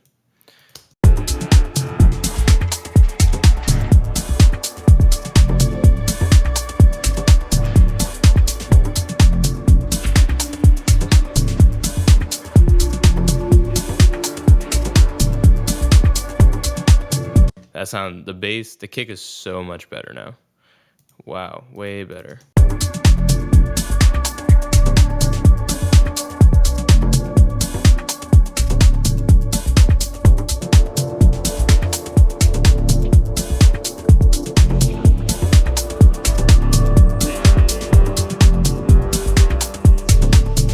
I'm pushing the limiter a little bit harder just to see again how it's gonna sound after it's been mastered, right? This is just like a rough, almost like a rough master. Just seeing what happens when you throw a limiter on here.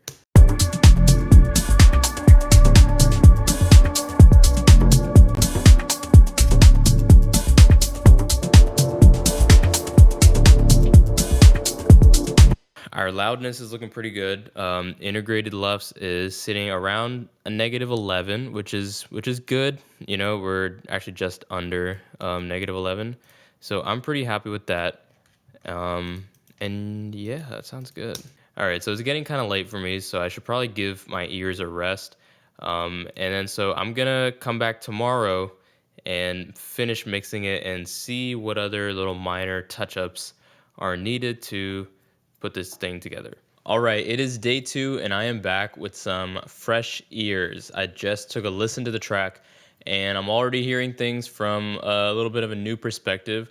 I'm feeling that the bass is a little bit heavier than where I left off yesterday, and I just want to make some minor adjustments to have things kind of blend together, especially with like this pad and the lead sound. So I'm gonna do that. But again, that just shows the importance of having that break and like coming back to the track with the fresh ears. Because yeah, it's like I'm hearing things a little bit differently than I was yesterday, to be honest. So yeah, so let's get right back into it. So I said the bass was a little heavy.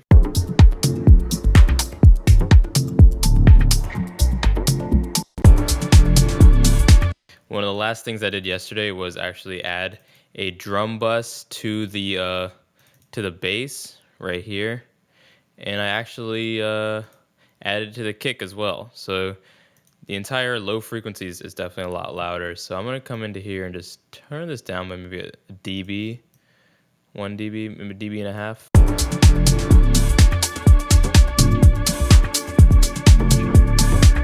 And then I'm gonna turn up the master just to make up for that.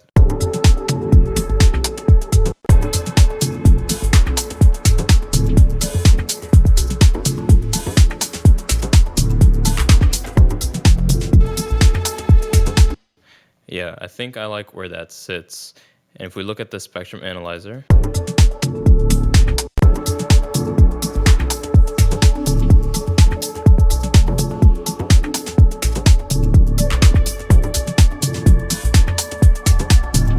so the bass is sitting about 2 to 4 dB higher than like the hats and the rest of the drums, which isn't too bad.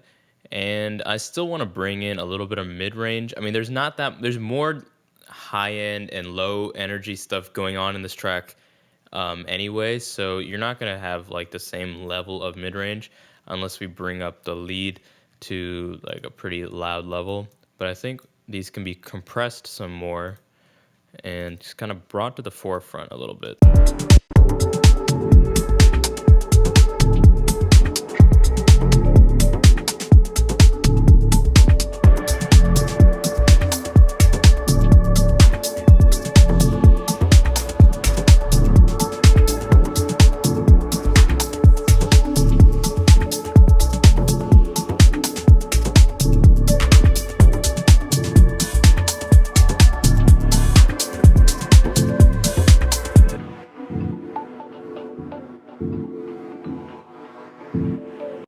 So I'm gluing the ambience group, and I'm just gonna add a multiband compressor just to take care of these low mids. There's a bunch of them here. So I'm doing this to the whole group.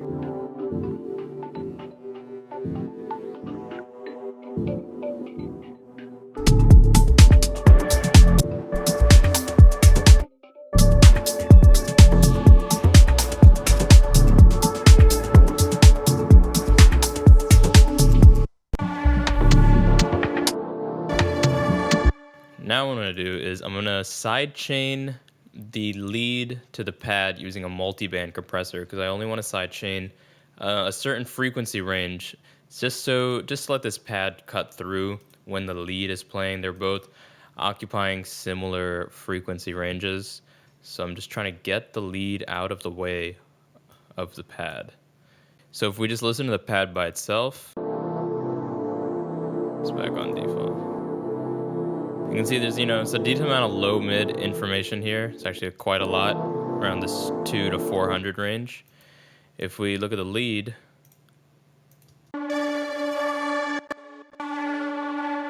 you got some information there too. See, this is spiking at, it's like 400 right here. This is 350, 300. So, they are conflicting to some extent. So I'm gonna use this multiband right here. Take this, center it around 400, And I'll just do that, actually.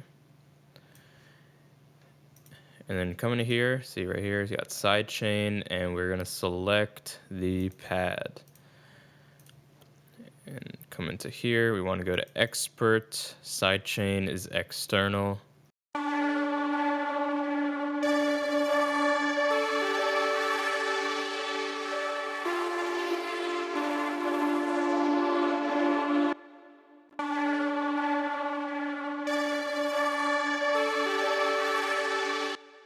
Okay, so let's listen to that.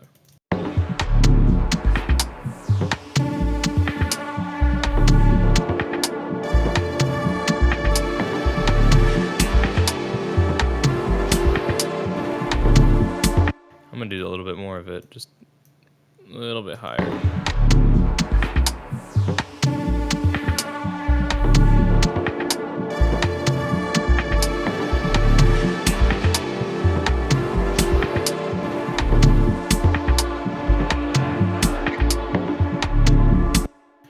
And then I'm gonna listen to it with the drum, with like all the drums and stuff. Oh, I need to copy the multiband over to here. Which actually what I'll do is I'll just take this and just put it on the group instead. That way I don't need two instances of the multiband.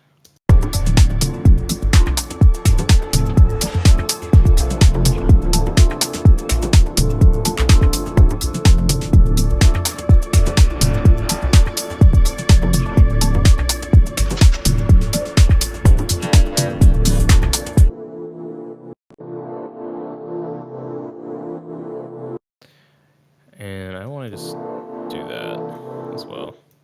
There's just a lot of low mids with this pad, so it needs to be controlled.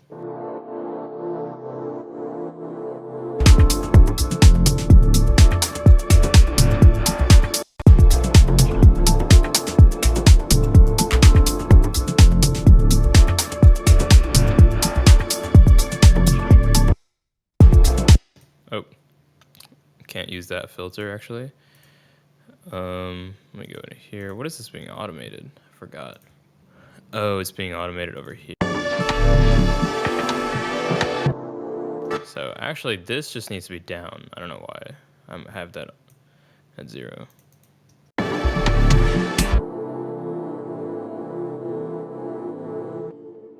Alright.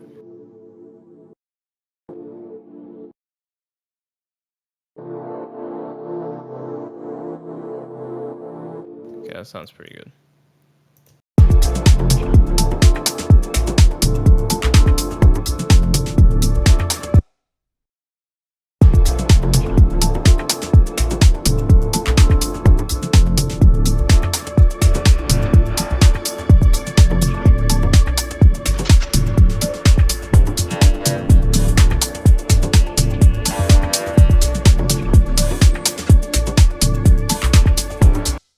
One thing that's sticking out to me a little bit is the hat from this drum rack.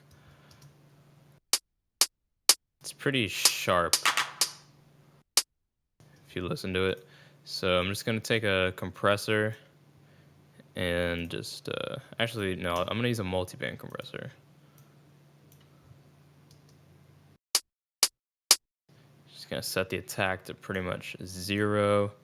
Set the look ahead, just turn that up a bit. And then really I'm just targeting, remember I was talking about those frequencies, there's 2K, 5K, and 8K. This is 8K. So 8K is where a lot of hats live in 8K. So just be aware of that. So this is without it. It's piercing. Just want to tame that a tiny bit.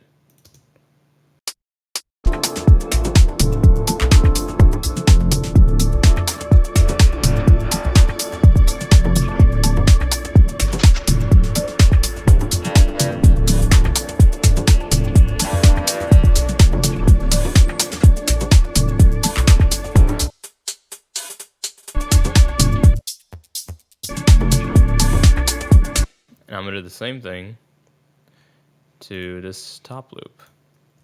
This top loop's also got some very like super high frequency stuff.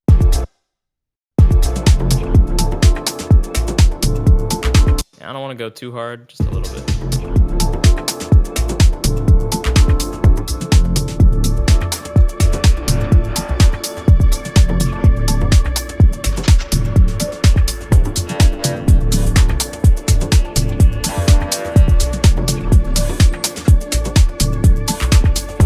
That's all you need sometimes, just like 1 dB that can do the trick. And then this, I want to take all these perks and automate the utility, just automate the gain on them to fade them out a bit. They're playing pretty loud during this break, and it seems like the musical intention is more to have this a little bit more subdued.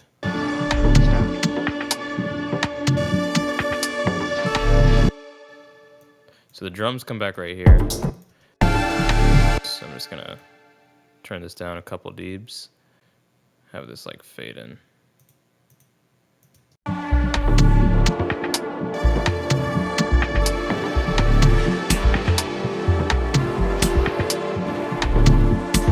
And this is the percussion loop, by the way.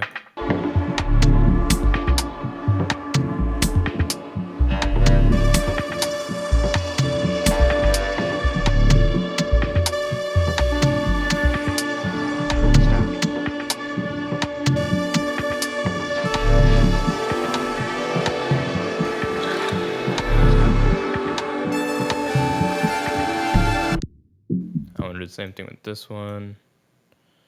I think I'll just copy that.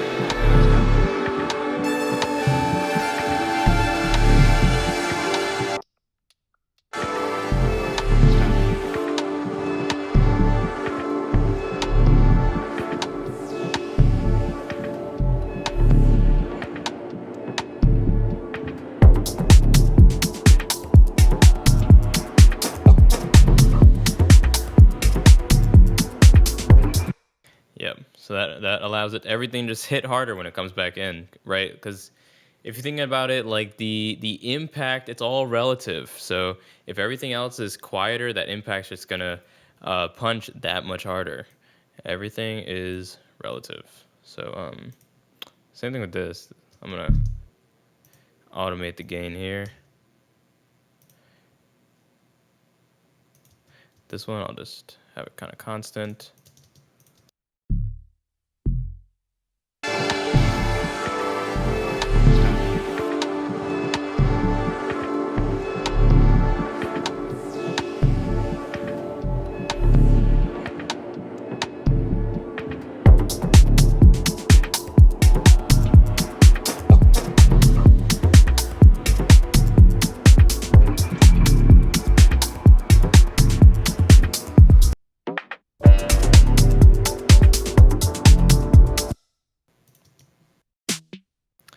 This needs probably a little bit of compression, this snare group.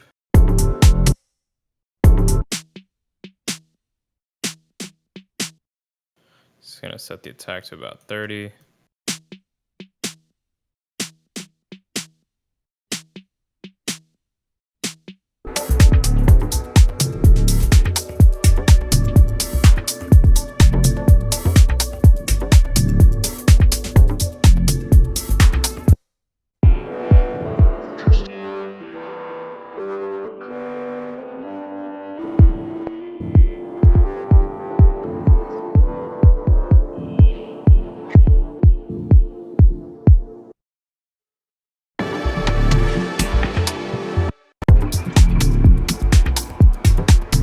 This sound needs a compressor.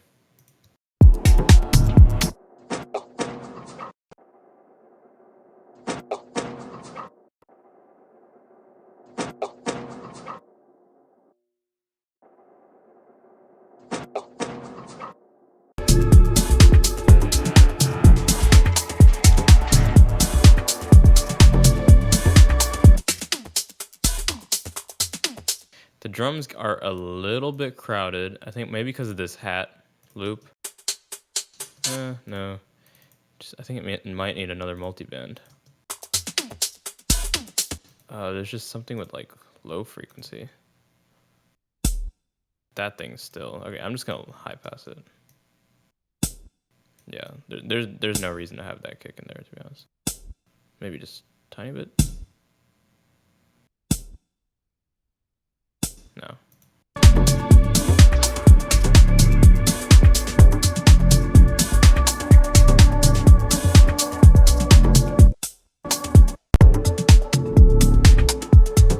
All right.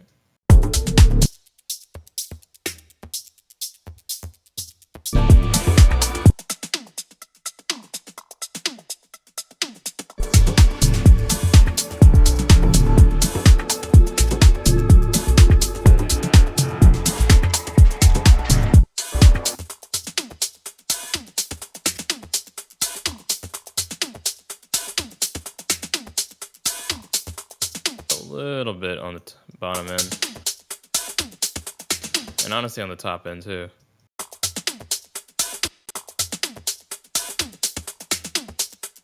It's just really like the upper highs and the lows.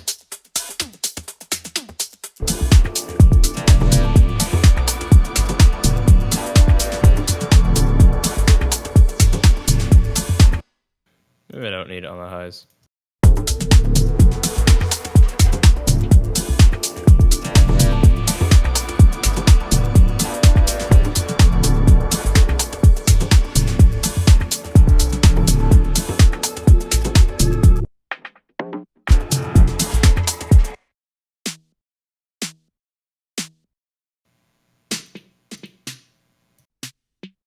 And I'm going to pan this snare just a tad bit to the right, just because this high mid snare is panned a tad bit to the left. So just to create a little bit of width, a little bit of juxtaposition. There we go.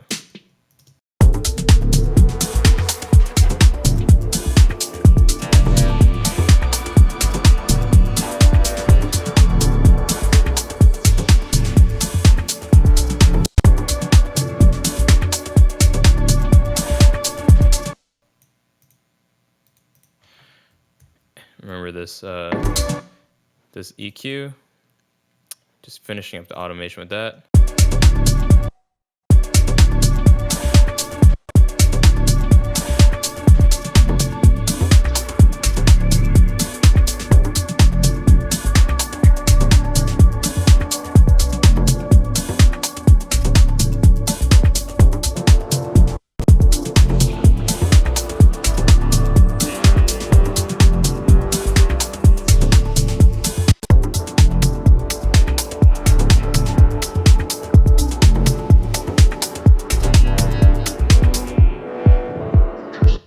All right, cool. I'm feeling pretty good about that. So our low frequencies are hitting about negative 21.3. Our drum bus is peaking at negative 21.2.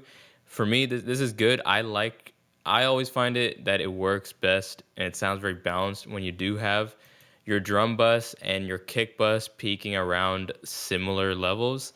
And that's what's happening here. I mean, we're literally 0.1 dB off, which is very, very, very close.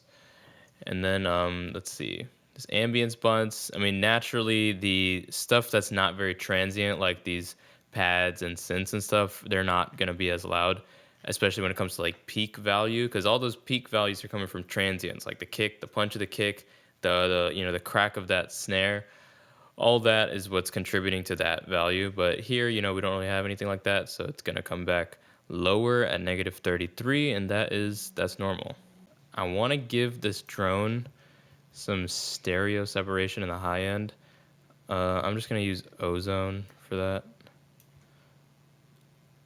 because I think that would let it sit in the mix a bit better if I just push it out wide. So I go to Imager. I just need like 2 bands.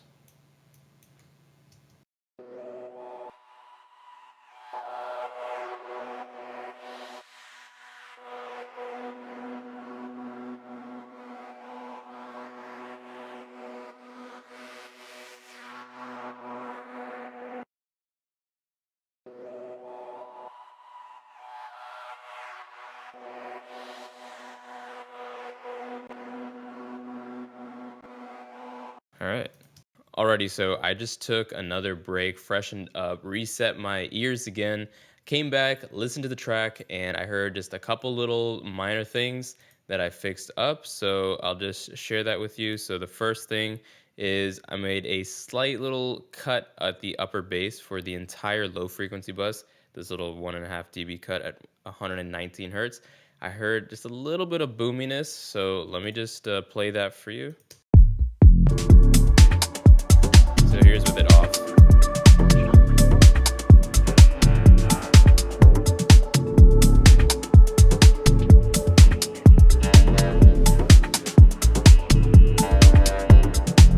It's mainly the interaction with the kick and the bass just causes a bit of boominess, so took care of that. And then one thing that I just kind of forgot to address was this plucky synth right here.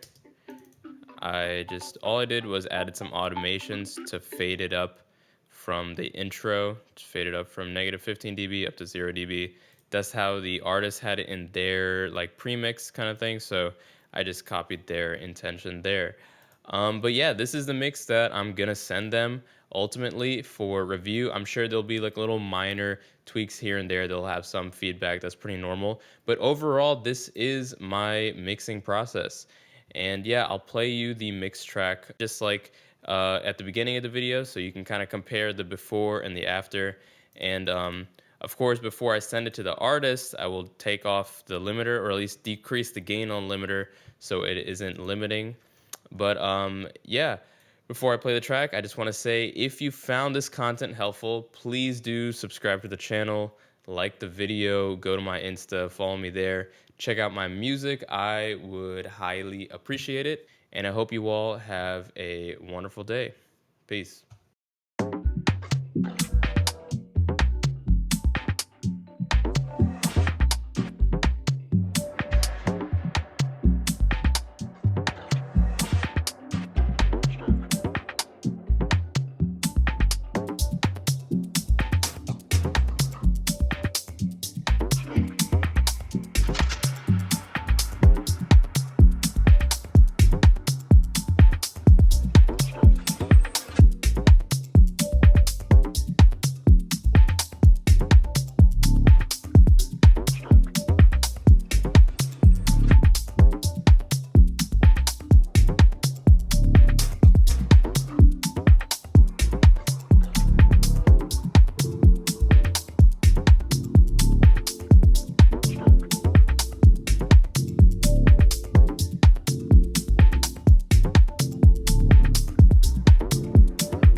Hello there again. If you've made it this far, first of all, I want to say, wow, that's pretty crazy. That's more than 2 hours of video. It's like a whole movie. So thank you for sticking by so long. But I just want to summarize this whole mixing process just to like kind of end the video.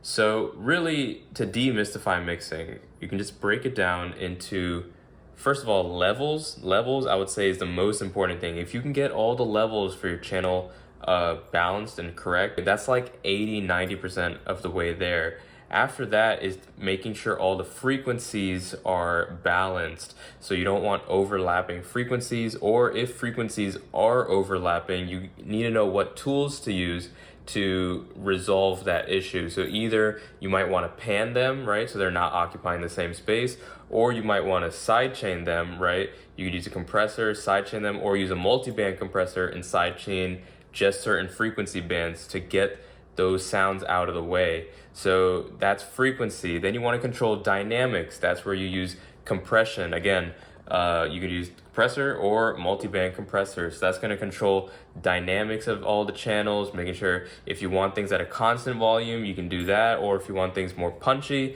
that's when you use a compressor to make things more punchy. There's so many ways to use a compressor, but you just have to know when to use the tool. And then it's just making sure that the reverbs and delays are working well with the track, it's gelling with everything, and all the sounds have that like sense of spaciousness to them, but the reverb shouldn't be overpowering the mix. And if you can master all these elements, you can become the avatar of mixing, which is what we're all trying to achieve. So anyway, thanks for watching again. Like, comment, subscribe. Peace.